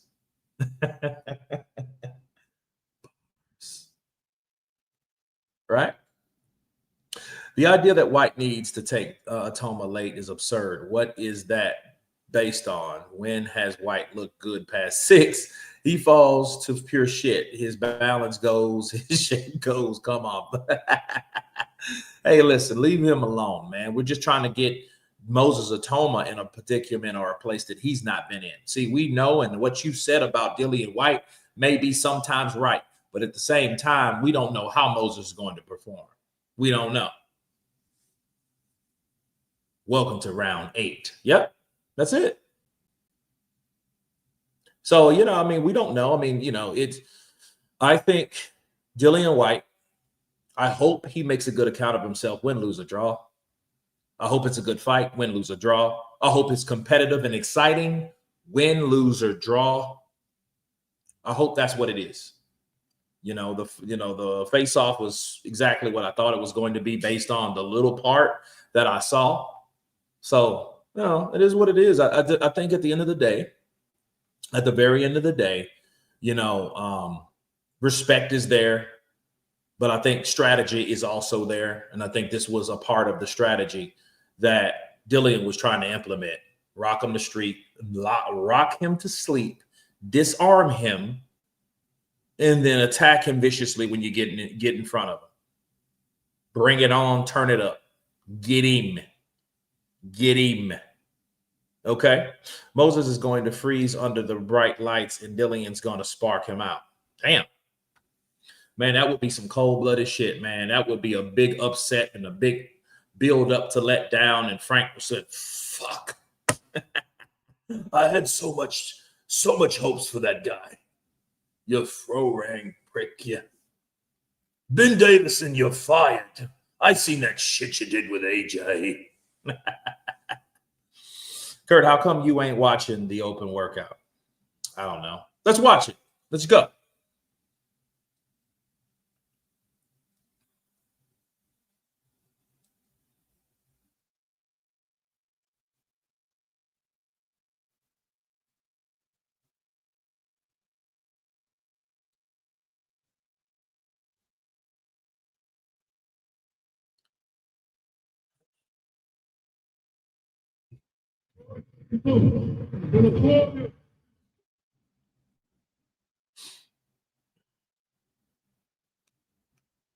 El Animal, Philip Ergovic. Philip Ergovic in the building, peeps. You know, Philip looks, I mean, he looks pretty good. Philip, yeah, and then here's the thing. Philip, he's a good guy. He's a good self-promotional fighter. I think that if anything, I gotta stand up. If anything, you have to keep in mind Philip Ergovic is not, I think he's from Croatia, right? So he's not even English is not his first language, and he's able to speak it and talk shit. You know, some words are kind of off, but you know, you could tell he's educated to a degree. He speaks pretty decent English. I did Speaks better than Usyk. Last time, so I feel better. I feel more confident, and yeah, can't wait for Saturday. Let me bring you in, Abel Sanchez. You've had a full camp with Philip Ergovic. What kind of El Animal are we going to see on Saturday? Definitely a lot better than we did the last time. We got the win, but we didn't look as sharp as we should have. He had a full camp. We had 8 weeks in Big Bear, so we're really looking forward to Saturday night and showcasing this. What kind of challenge is David Adelaide? Look, every fight is challenge. Every fight is risk. Every fight is most important fight in the life, and I did great preparation. I did everything what I do normally, and yeah, hopefully with God's help, I win on Saturday and continue to becoming a world champion. He said that he believes he has the power to knock out a horse, let alone Philip Ergovic. What do you say to that? I'm more strong than horse. Abel, just while I've got you, a quick word on Muhammad Alakal, your new charge. He looks like a great talent. How are you getting on with him? Extremely well. Came to camp, and lucky we have a good leader in camp with Philip. A lot of the kids followed his lead. He trained very hard. The discipline is above and beyond anything I expected. Really, his dedication to doing what we have to do is number one. So I look forward to a great career from him. That's great to hear. Philip, final one for you. Are you ready to get down to business? We had a million nights just like this, so let's get down to business. Thank you very much. Best of luck. Okay. That was Philip Ergovic, guys. You know, calm, laid back, collective, right? Mellow, little shit talk, you know. And to answer your question, Chris Leeds, yes, I am. Yes, I am. He had a stellar amateur career, becoming a 2016 Olympian, and now as a professional has a record consisting of 13 wins, 3 defeats, 1 draw. 5 of those 13 wins come by way of knockout. Ladies and gentlemen, here is Kez Ashford.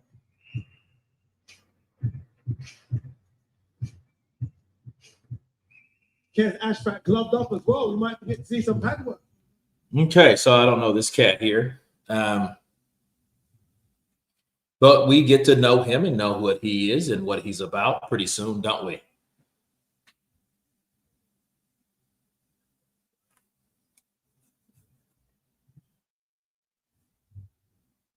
Ergovic got too cocky against Triple D, same as AJ. I expect to see Ergovic back and not make the mistake going forward. Snowflake, I agree with you. I think that if anything, I do agree. I think he was way too overconfident against Triple D. And Triple D, you know, people thought Triple D was just going to get his ass whooped, you know, and okay, because we didn't really know how Triple D was going to take shots.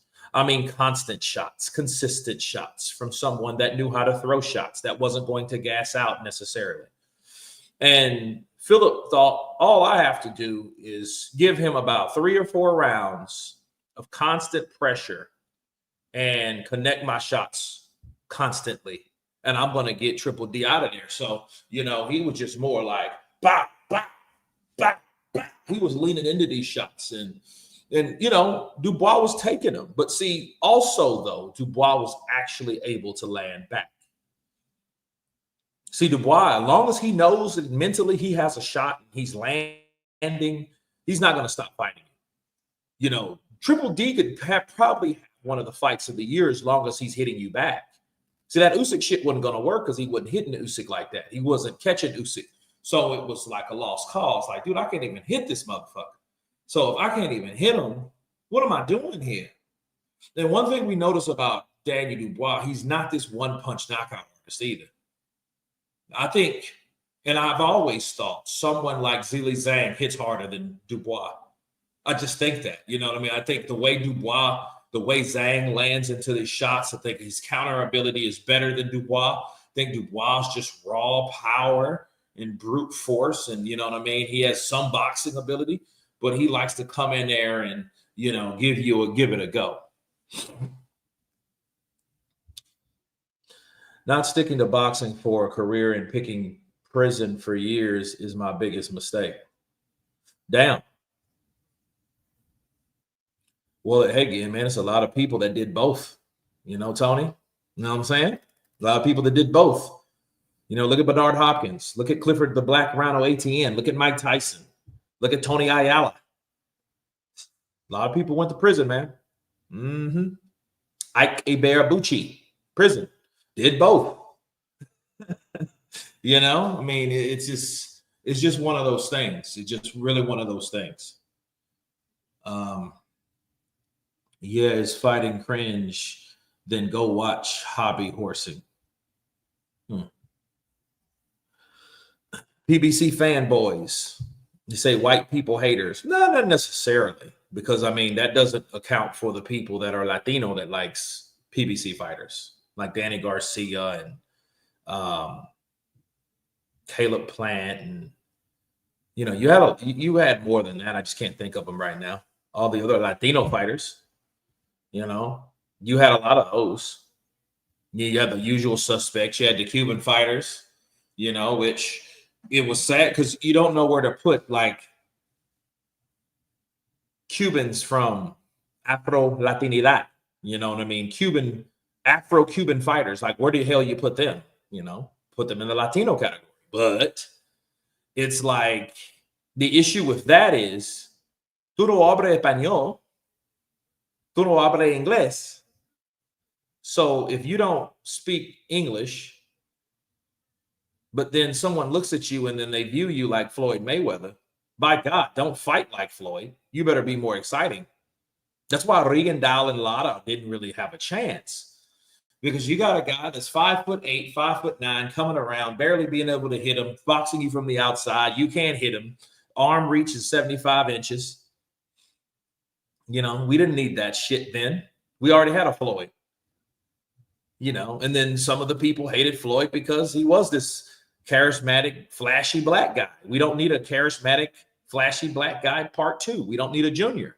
That's why Lara didn't make it. You know what I mean? So it is what it is.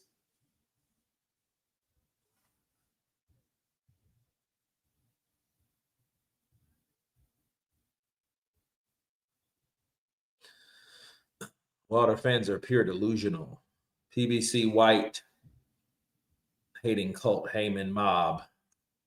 Well, I mean, where are they these days, though? If you really think about it, I don't really talk too much about Al Heyman. And if I do, it's not going to really be like words of negativity because there's a lot of good things Al Heyman did for a specific circle of boxers, the boxers that were in his stable. I mean, he wasn't a Don King. People think that Al Heyman is like this Don King. No, he was Al Heyman. He did a lot of things for his people, his fighters. When I mean his people, I'm not talking about black people. He did a lot for his fighters, the ones that were with him, the Danny Garcias and the, you know what I mean? Like everyone, the Manny Pacquiaos and all of those guys, you know, he did them right. The Canelo Alvarez's. Come on, man. I mean, let's stop acting like Al Heyman is a guy that, you know, He is a puppet master in his own right, but he's not, he's not a guy that people think he is. I think he gets a bad rap. The only problem with him that I see, that he doesn't want to work with anyone else when it comes to networks, because he has the connections to certain networks like he did with Showtime. The PBC had also, was it Showtime and who else? Fox. There you go. I don't know how I forgot that. But yeah, you had all those guys. So he had all those networks. So if you didn't work, if you weren't a part of those networks and you were with Matchroom and with The Zone and with Sky Sports, it wasn't really much that you can go on, because they weren't willing to merge. They were willing to compensate, but they weren't willing to share the profits and the proceeds. So there's a lot of politics involved in that shit, Dillian Whyte baby snatching days are over. Heyman natures the narrative very prejudiced. Do you believe Usyk will honor his mandatory fight with Parker? I don't know. I don't know if he will. I can't say I don't care, because I do follow Usyk on social media. He's spending time with his family, chilling, hanging out, being a family man, and I think that he likes it, and I think that he's happy doing it. And I'm happy for Usyk. On a business end, if he doesn't fight Parker, he just needs to be stripped. There's no ifs, ands, buts about it. Will that take anything away from Usyk? No, not really. It won't. But it also won't stop me from having an opinion about Usyk as well. So my opinion goes as follows. Like, listen, you can talk about everything that you want to talk about when it comes to Usyk and who he's beat. But the minute you stop beating these guys, the minute you feel that you've done enough, that's the minute you need to leave the sport. And if you still want to hang around, how are you any different than Tyson Fury? The only difference is you didn't lose to Tyson Fury or nobody else. Does that make you better? No, it doesn't. It just means that you have stopped the progressive train. And in time, people will forget about that. People will forget about, oh, well, you did Danny Dubois. Well, you already beat him twice. Oh, you beat Tyson Fury. Well, you beat him twice. You beat Anthony Joshua. You beat him twice. What did those guys do in comparison to what you've done to them? What else did they do in their careers? So that's what you ask yourself when it comes to that. That's what you ask yourself. Like, see the better, like, why do you think Floyd was loved or was respected, should I say? Because he beat Canelo, because Canelo did so much. Because Canelo didn't crumble after Floyd beat him. Canelo actually appeared to get better. We're going to learn that next week, or should I say next month. We're going to learn he improved. No, I just think he's always been a good fighter. And I don't see how people can Canelo got so much better. No, he didn't. I don't think he got better at all. I think Canelo's always been a good fighter. He fought Floyd at 40 wins plus. He had no losses. He was undefeated. Do you think he got to that point because he didn't know shit? He's been fighting for 7 years when he got that opportunity to fight Floyd Mayweather at the catch weight of 152. Yep. So, no, I don't think, a lot of people always learn. What did he learn and how did he learn it? He learned how to get his ass whooped, and to learn that's a difficult style for me, fighting someone that is a pure boxer. That's why Lara gave him hell. That's why he couldn't stop or drop Lara. That's what those were about. That's why he got outpointed by Lara. Everybody calls him a runner, but guess what? He still outpointed Canelo Alvarez. How the fuck can you do that? How can you outpoint someone that's running from you? That doesn't make sense. Where is he running? To the locker room? He's running to the concession stand. He's running to the fifth row. Where is he going? What is he doing? A Charlie Z? Is he jumping out of the ring every time you swing at him? What's happening? So no, I don't buy any of that shit. I just think he has problems with certain fighters because of the style that he has versus the style that they have. Counterpunch. Anyway, moving forward. Get over it. Fury versus Usyk 3 is going down in Wembley. I don't know why. I mean, I think if that fight's going to happen, it's just going to happen. If they want it to happen, they'll want it to happen. But understand, they are going to pay a price for that shit. Why? It's because if they push a fight that nobody wants to see, they're going to see the outcome of why people don't want to see it. They're going to see the reason. They're going to see the result. Hey, nobody wanted to see this shit. How do we know? Because a lot of people didn't watch it. The shit went. And they think because they're going to make it free that people are going to watch it. People are going to watch it. I'm going to watch it. It's my job to watch it, to commentate. Because it will be for titles. It might not be for the undisputed, but it will be for titles. So I'll watch it. But will it be like the second fight? Will it? And ensure the hell won't be like the first. So no.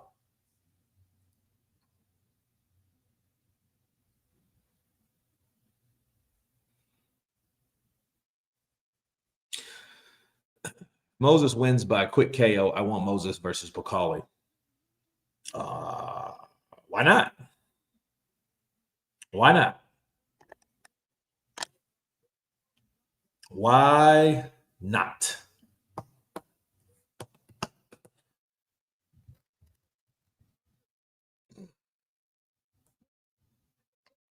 They're sad if they need Tyson Fury to make money. And it is what it is. So hey, let it be. Let it be, let it be, let it be, oh, let it be. Yeah. Dawsa fanboy, Nick Ball in the building. Yeah, man, that's that scrappy little bastard there, isn't he? That guy can fight you all day. He reminds me of this dude that I used to work with. Guy short like that, kind of stocky, a little bit thicker than Nick, right? But this guy said something. He's about 5'4", 5'5", you know what I mean? And he was like, look, motherfucker, I don't drink or smoke. I'll fight you all day. Yeah, I mean, I thought about it. Like, yeah, oh, God. Guys, people are like that are dangerous. You know, you may be able to get them in a certain, for a little bit. But as time progresses, a real fight only lasts about 30 seconds. You know what I'm saying? You're not going to fight 2 minutes, 3 minutes. That's unrealistic for a street fight. If you can't knock each other out in 3 minutes, stop. Let's just talk this out. We're not going anywhere. Nothing's happening. Not resolving nothing of this. This is not happening. What the hell? Let's talk about it. All right? Unlike you, I love Fury, Usyk, and their fights and want to see a third. Okay. When Dillian does bang out Moses, I don't want people saying Moses is only 20 and was rushed. Moses believes that he was going to blast him. I don't know. I don't know, Tony. Because, I mean, it is what it is. It is what it is.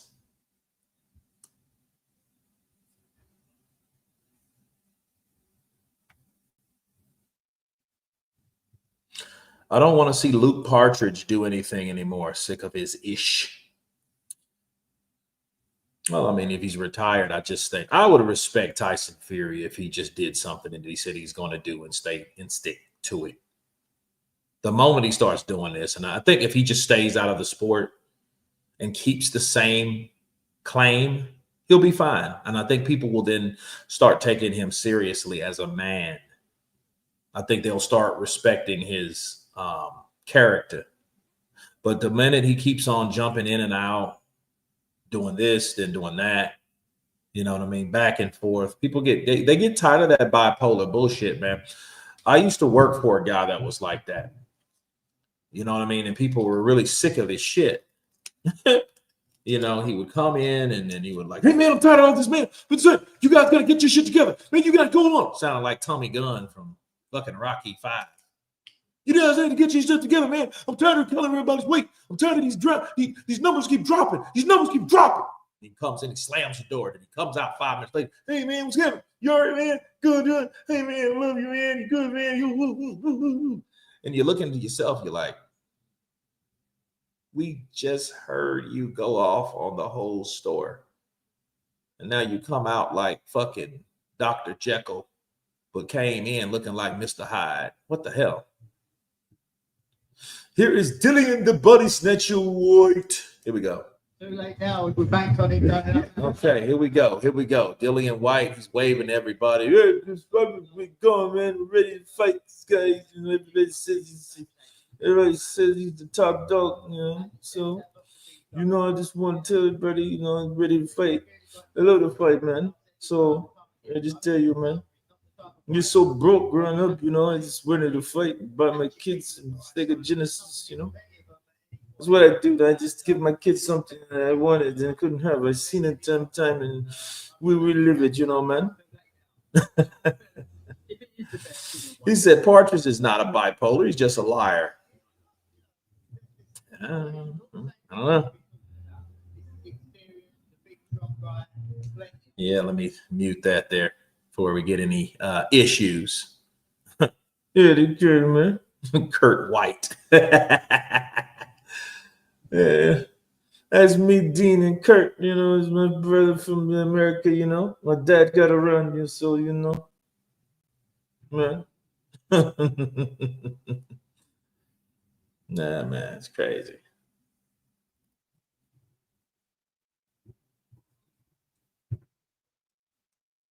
I mean, this is like a step up for him. I mean, Okay, he came in and then came out. He didn't do anything special. What the hell? I didn't do anything, man. I don't take in my punches, man. You know, I'm not trying to do anything special.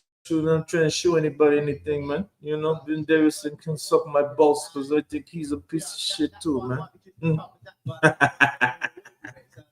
Him and Javen Sugar Hill, man, they no good, man. Oh, man. Yeah, he came in and out quick. Damn, that was an introduction. Yeah. Yeah. Here's Ben Davidson, speaking of which. Studying his sport, making sure that he's remembering what he's learning session after session, and that's the real talent.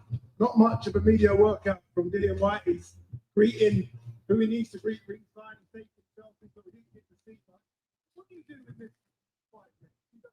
He's only so fit because he's been riffing around on his BMX selling crack. There's Big Dean on the scene. I don't know if he's on a platform, but like, damn, Dillian Whyte looks like eye to eye with Dean. It's a big guy, isn't it? It's a big guy in it. Look at Dean Lamar Cambosos. Really? So we're waiting for Moses Itauma over here. Bada boom, bada bing. Age is just a number. Dillian looks fit. Well, let's see what he can do, man. If he doesn't get knocked out, see, the thing is, if he doesn't get caught with something, he'll be fine. Because it's all about who hits who, man. You know what I mean? It's like two rabbits that got the gun in the forest, right? What did I say, two hunters? Let's just be realistic. You know what I mean? You still got guns. It's like playing Call of Duty. Whoever catches who first, it's over. It's over.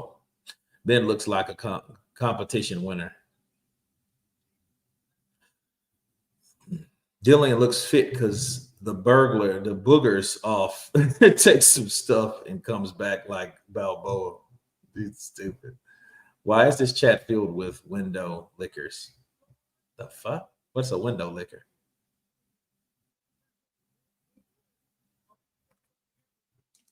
Undefeated as a professional with 12 wins, 10 of his 12 wins 12 wins by way of knockout. Ladies and gentlemen, here is the hard-hitting, reigning and defending WBO Intercontinental and WBA International Heavyweight Champion, Moses Itauma.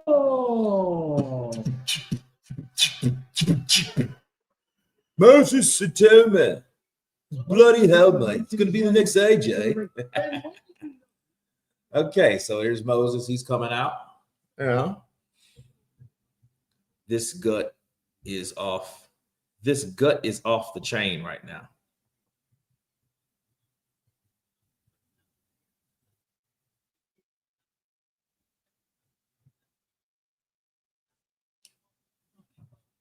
Moses comes in respectfully. He gives the nods and the bows respectfully. Respect. Uh-oh. He throwing those. Nice. You need to work on your Moses impression, Kurt. I think Dillian is trying to blow smoke up my ass, isn't it? Because I just think I don't believe what he's saying. He's saying that, he's an old guy and he's not ready to fight. Well, if he's not able to fight, well, why is he here? Why is he in so much good shape? So I think it's all bollocks. I think it's rubbish, bro. I think it's rubbish. Yeah, his hand speed is superb. Yeah, he's tall enough to be your uncle. Let's just put it that way, Quan. Damn. How does height ignite age? You need a lot of tall people. No.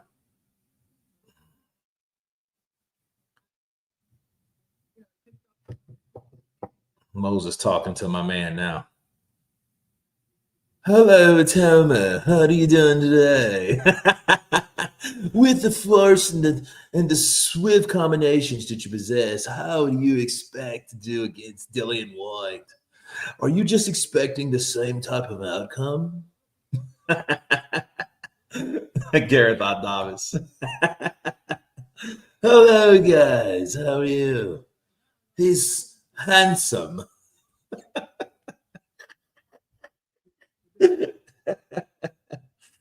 Oh, man.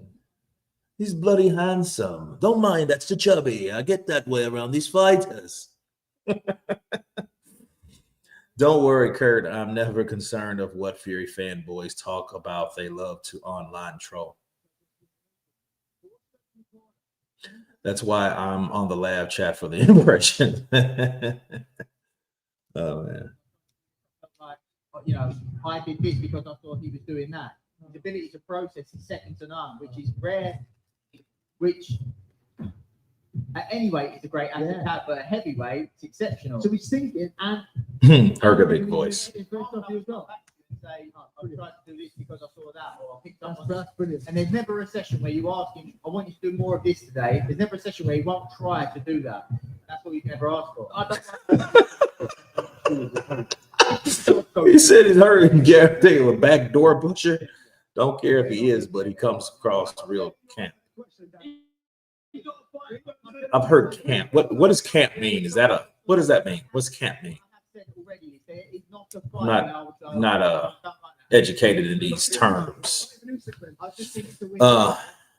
You're getting a chance to face the best of the generation, if not the best ever, at the weight class. Like, I think it's a win-win. And as much as Moses hasn't shared the ring with somebody like Usyk, I truly, honestly don't think Usyk has shared the ring with somebody like Moses. Can I ask you, this is an awkward question, Ben, so you can say, Ali, shut up. You've got a lot of heavyweights in your stable, and a lot of them are in the top 10. Not masculine, more feminine. Oh, okay, gotcha. Camp, okay. Moses versus any of those guys? There's three. Yeah. And three good ones. And I had the conversation earlier where the AJ Tyson with the Moses stuff, they've shared a lot of information. He took a lot from them. AJ texted me this week saying, if there's anything I can do, if Moses needs anything I can help, and with Fabio, it's just a case of they're in the gym, so they're never going to cross paths. Innuendos, Kurt. Very British, carries on movies. They haven't sparked. Oh, what big melons you have. Okay. I don't spar the lads in the gym with each other too much anyway, to be honest, because I like to try and create a team environment, and we've got a great atmosphere, great team bonding there. I don't know, man. I mean, Gareth, whatever, dude. You know what I'm saying? I mean, shit. You're very analytical. It's just crazy, bro. I was looking at. Is it easier being a younger fighter to take the information on board? Dude, somebody sent me a video clip of, if you guys remember, the heat of the night. Bro, it was this dude that, it was like, it just shows you how time changes, why you can't say certain shit these days. you know, and it certainly is for him. And you and your whole army couldn't beat Tyson. Is it a massage? Is it just go back to the hotel and chill and have a little session? He done a session earlier. He had a little massage earlier. So he'll probably go back, have some food, and then head to bed. Ben, appreciate it. Good luck on Saturday. Thank you very much, Thank Ben. you. Well, let's remind you what we've got coming up throughout the week as well. Great to have Ben Davidson. That insight there is good. That question about the heavyweights is an awkward one, isn't it? But So we got the press conference tomorrow. Well, it's the press conference is Thursday because the day's Wednesday. Jesus. So the press conference is tomorrow, and then the weigh-in is Friday. Okay, and then of course fight night. So we will be live all week. Okay, because we got the press conference final, which we never had the first one. I guess the zone face-off was the first one. So the final press conference, and then that's tomorrow, and then the weigh-in is Friday. Okay, and then we have the main event. So we will be busy as Hades this week. You know, so it's going down very much so.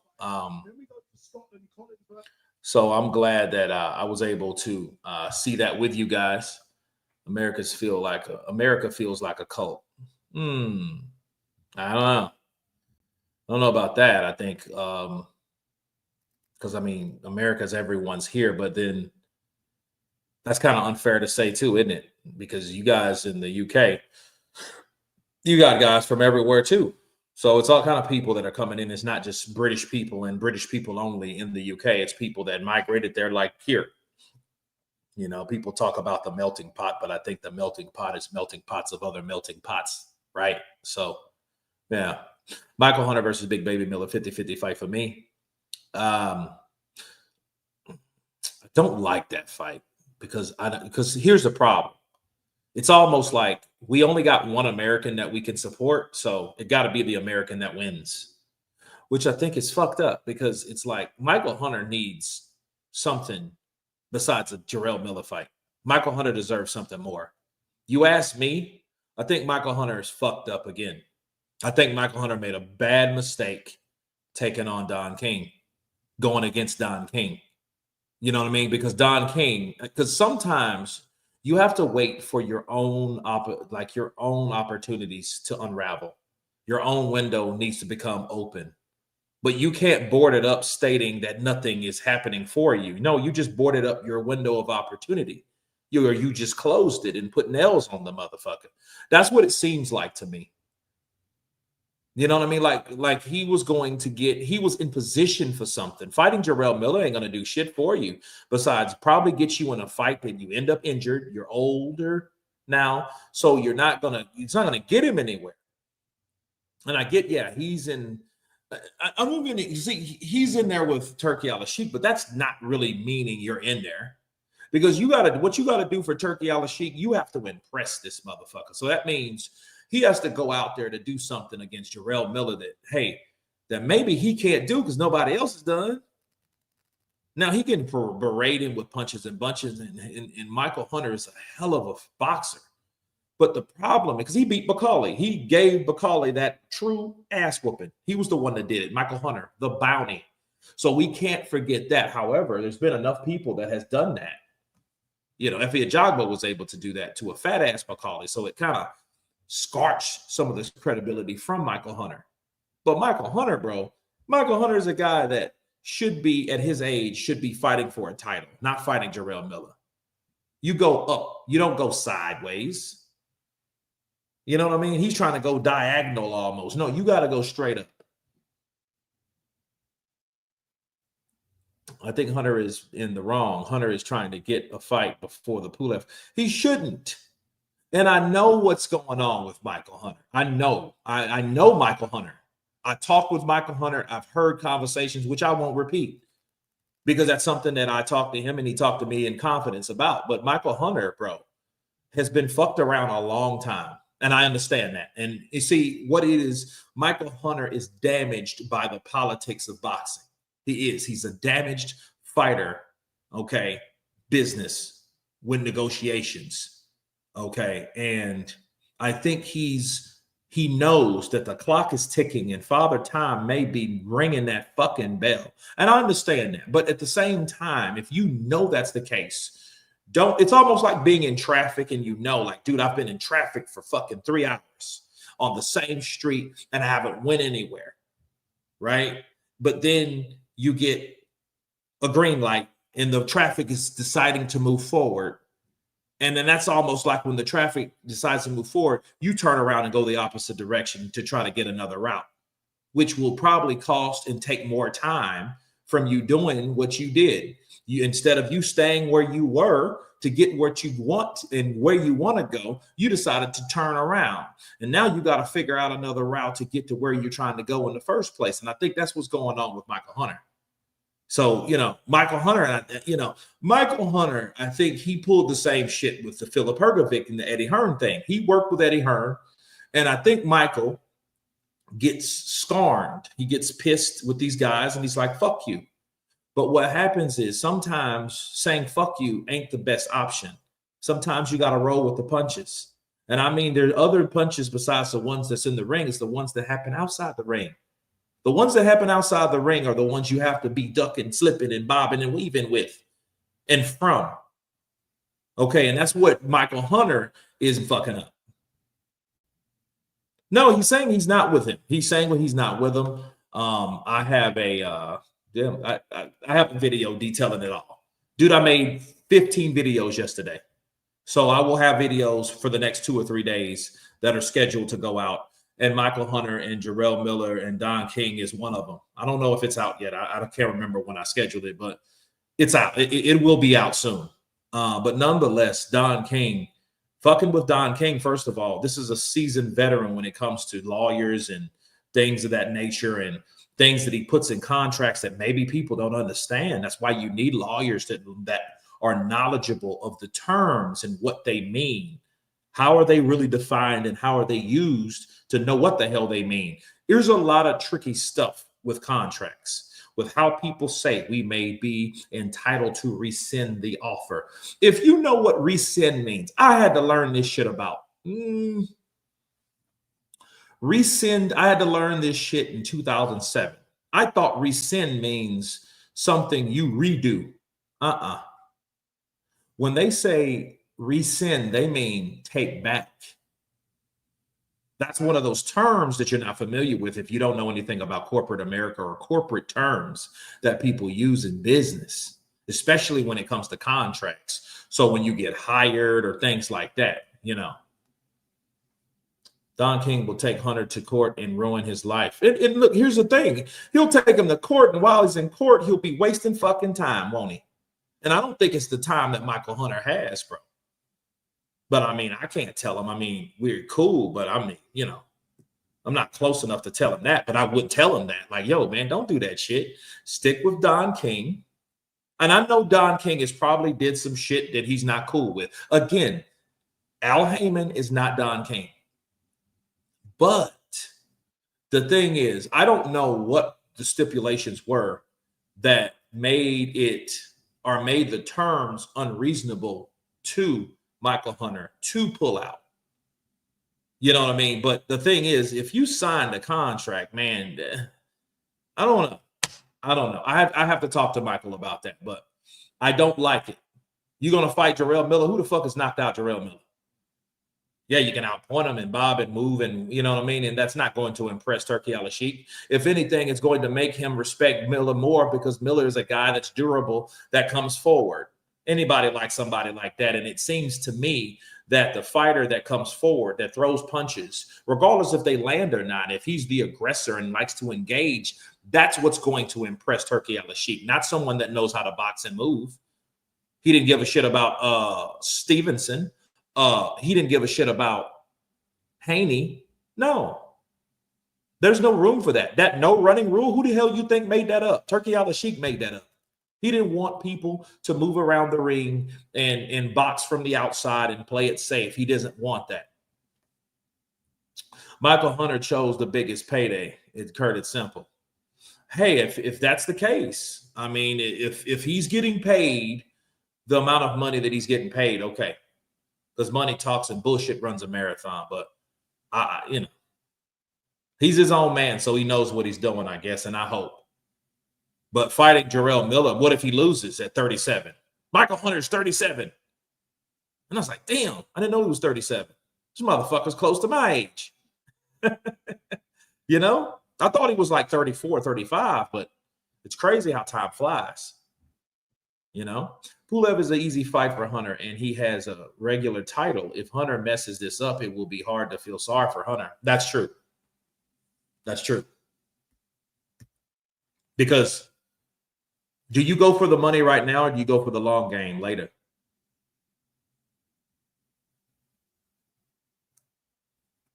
You know what I mean? That's the question you ask yourself. Like, oh, I'm making 3 or 4 million.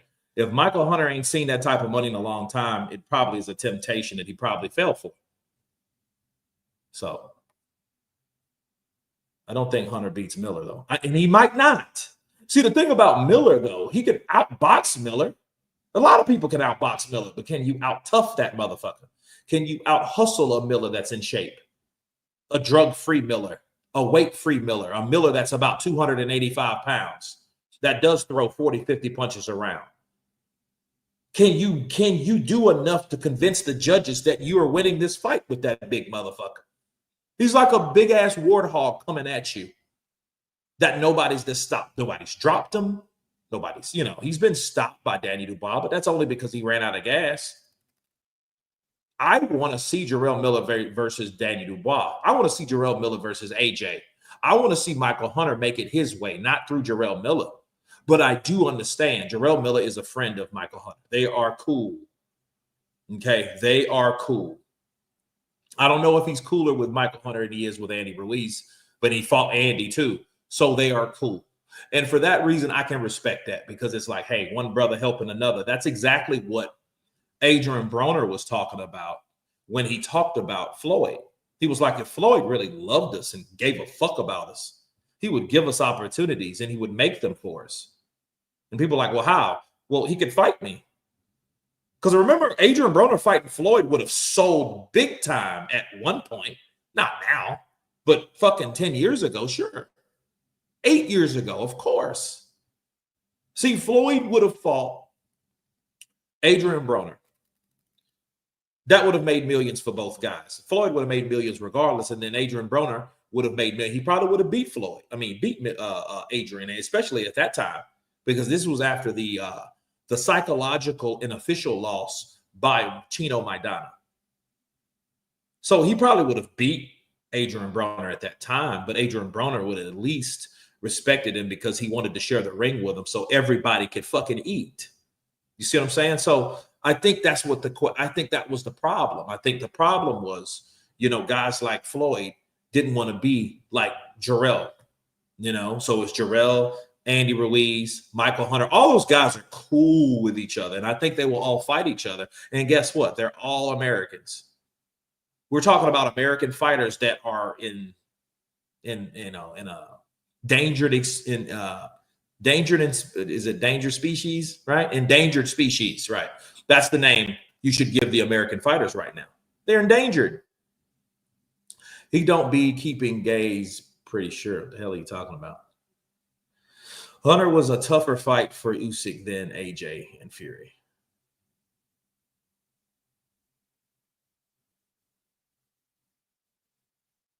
Well, I mean, Hunter was his size. I've always said it, guys. Usyk, it's going to be someone, and people don't believe me because everybody's riding Usyk's dick right now, and I'm a fan of Usyk.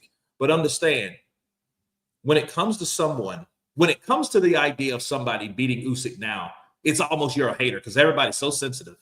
Let's stop being sensitive. You know, and let's stop being that way. There is somebody that can beat Usyk. It might be Caballero. Shit, it could be Parker. Hell, it could be Baturviev.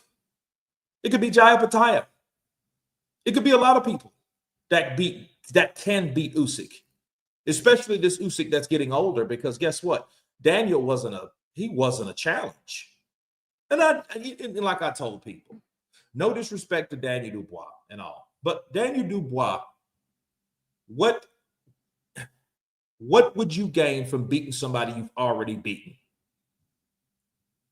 You know what I'm saying? Like, again, that's when we remember when Tyson Fury was around. Oh, I beat Deontay Wilder. How many times you got to beat Deontay Wilder to show that you can beat Deontay Wilder? You know what I'm saying?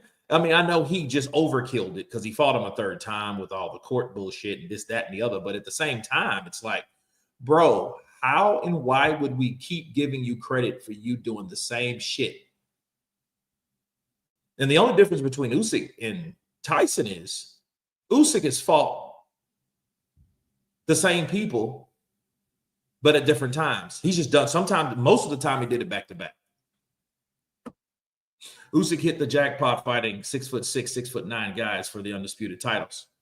Well, if he fights somebody shorter, I think it will be more of a. But Usyk's a badass dude, bro. He's bad to the bone. I don't want to take nothing away from Usyk, but I don't want to give Usyk too much either, because Usyk's supposed to get exactly what he deserved, and what he deserved is exactly what he's always done, and he's already done, and he's already beat Dubois. Next, fight someone fresh. If he fights, okay, if he fights Derek Chisora for a third time, you are no different from Tyson Fury at all. You're just better because you beat Tyson, but you're doing the same shit Tyson done. So guess what? You're in line of the same scrutiny. I agree, Pert. I am not hating on Usyk. He is clearly the best today, but he is beatable. I mean, a lot of people, and I think, and maybe here's the thing, maybe being beat maybe comes off negative because you're looking for him to get beat. That's not my objective. My objective is who can give him a better challenge. I think it's the challenge we need to be worried about. What is a better fight stylistically for Usyk? Who can give him a better challenge? Because we've already seen everybody else, or we've seen the people that he's already fought. And we just seen a redo, so that doesn't count. I knew that Danny Dubois was going to get his ass whooped if he couldn't land a shot that hurt Usyk. I already knew that. Period. Did Usyk duck Parker? I'm not sure. Usyk needs to fight his mandatories. If he fights Fury or someone else, he's already beat them. We all need to put our foot on his neck. I mean, in time we should. In time we should. I say let him live his life, let him enjoy his family, let him do what he needs to do, and that's fine. But at the same time, you're absolutely correct. I think that, you know, give it December and we haven't heard anything. Oh yeah, we got a problem. Because then people should start asking questions, because bro, you are the undisputed heavyweight champion of the world and you have 4 belts to defend. So you mean to tell me there is no mandatories that's up that you need to fulfill or you need to satisfy? That's bullshit. That's absolutely rubbish. I admit it. My objective is to see Usyk get KO'd, but I'm realistic. I don't think anyone around can right now. So I would be happy to see Usyk retire or fight Wilder for the last fight. And Quan, big guns. That's just showing that comes off negative. Why are you looking for Usyk to get knocked out? Why would you want him to not get knocked out? You must not like him. See, I'm not looking for him to get knocked out. I just think that the best option to beat Usyk is a knockout. Not meaning I hope it happens. See, when you hope it happens, that means there's something else going on. What did Usyk do to you? What don't you like about Usyk? I mean, you got to ask yourself that, not me. You got to ask yourself that. Like, what is it about me on why I don't like Usyk? The one thing AJ did was fight his mandatories. Absolutely right. And it also showed that AJ did a better job than Usyk if he decides to stop. See, that's one thing about it. He's going to satisfy the mandatories because he wants the belts. I think Usyk doesn't give a shit anymore. If he doesn't give a shit anymore, retire. Simple. Simple. I'm not wanting Usyk to get beat. I'm just wanting him to do the right thing. Well, I mean, that's great.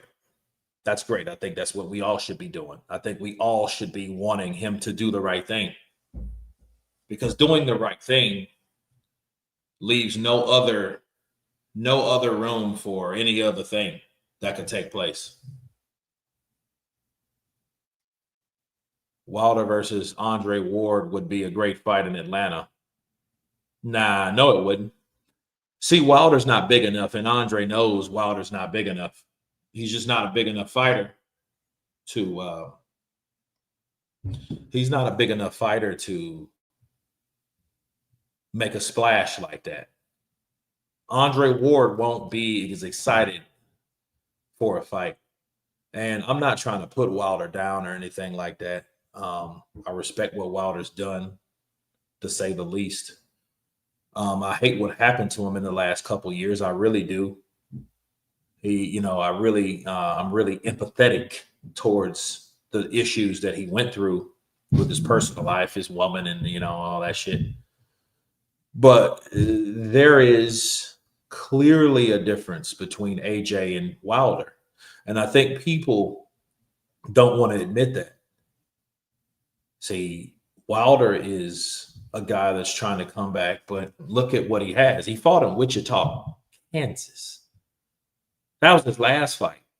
AJ's last fight was in Wembley, where he broke a record, a new record for the most people in attendance to a fight at Wembley. He re-broke his own damn record. He broke Tyson Fury's record. He broke everyone's record. Him and Daniel Dubois. Deontay Wilder fought in Wichita, Kansas. You can't really compare them right now. And to compare them would be insulting, because why are you doing that? Just to make Wilder look bad? But it's to reveal that Wilder is not an Anthony Joshua on a world level. Sure, in the States, he got his own statue, more power to him. We seen that statue together. And anyone that viewed that live stream, it was a monumental day, because I was going to Atlanta anyway to work on a show. So I drove through there, Tuscaloosa, Alabama. I seen that statue. It was great. I love to see it. I was honored to see it, and it was a cool experience. However,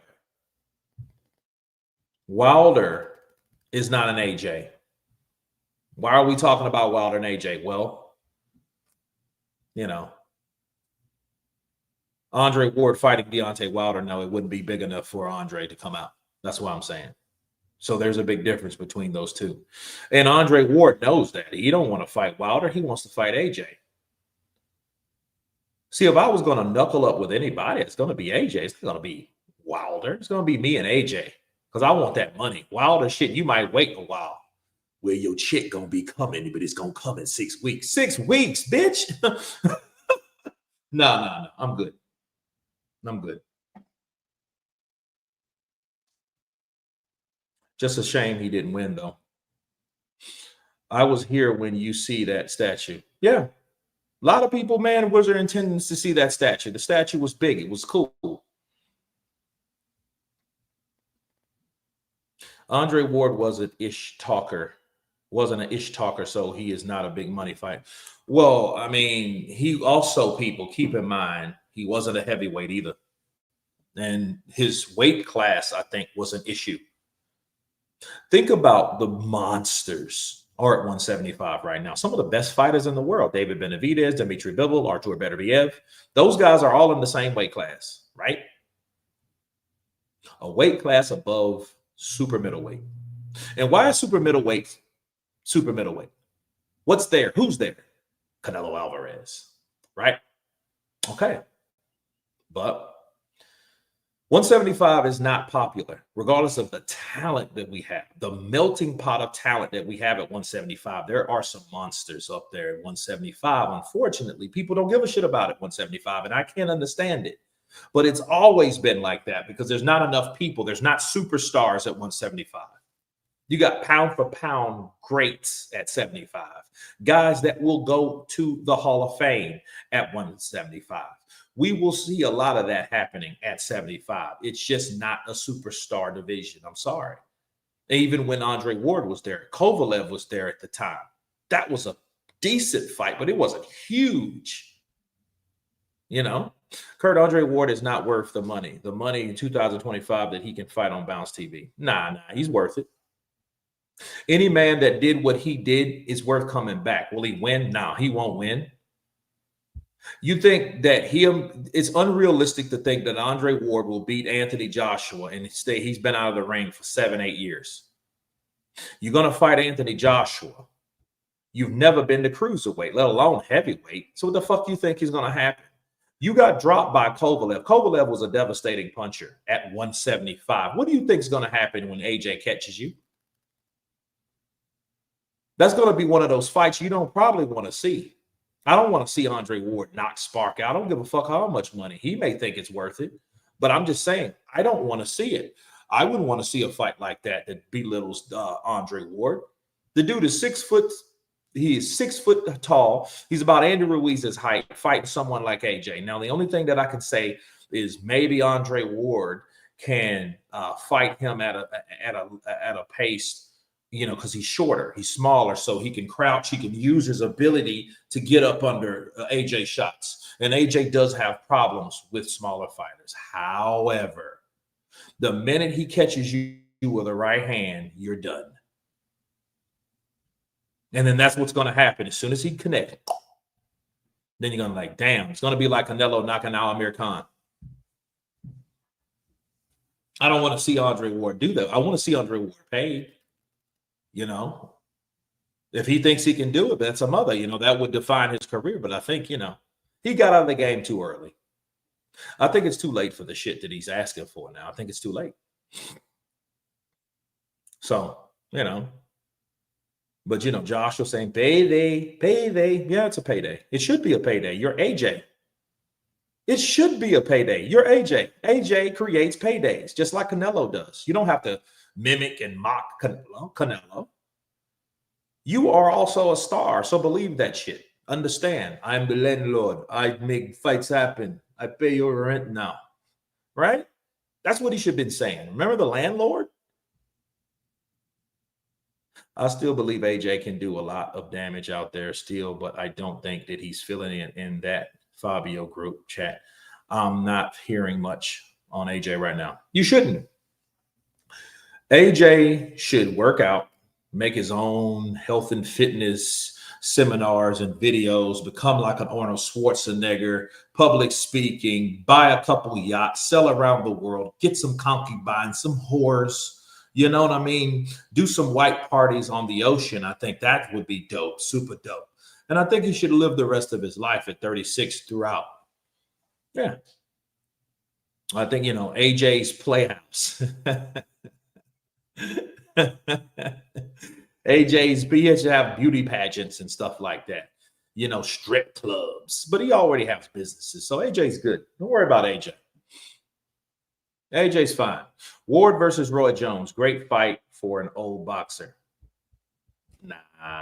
Roy's a lot older than Andre. He's a lot older than he's a lot younger than Roy. Roy's like 54, 55. Andre Ward's 41. Those are two different age brackets. You tell a 41-year-old to get with a 55-year-old. You better be one hot smoking 55-year-old, I tell you. But that's just not realistic, is it? No, it's not. But guys, I tell you, I have enjoyed my time with you today. I got a lot of stuff to do, but until then, tomorrow we will be coming through with another live stream. So stay tuned for that. You guys be blessed. Enjoy your hump day, Wednesday. And everyone has been counterpunched. Peace.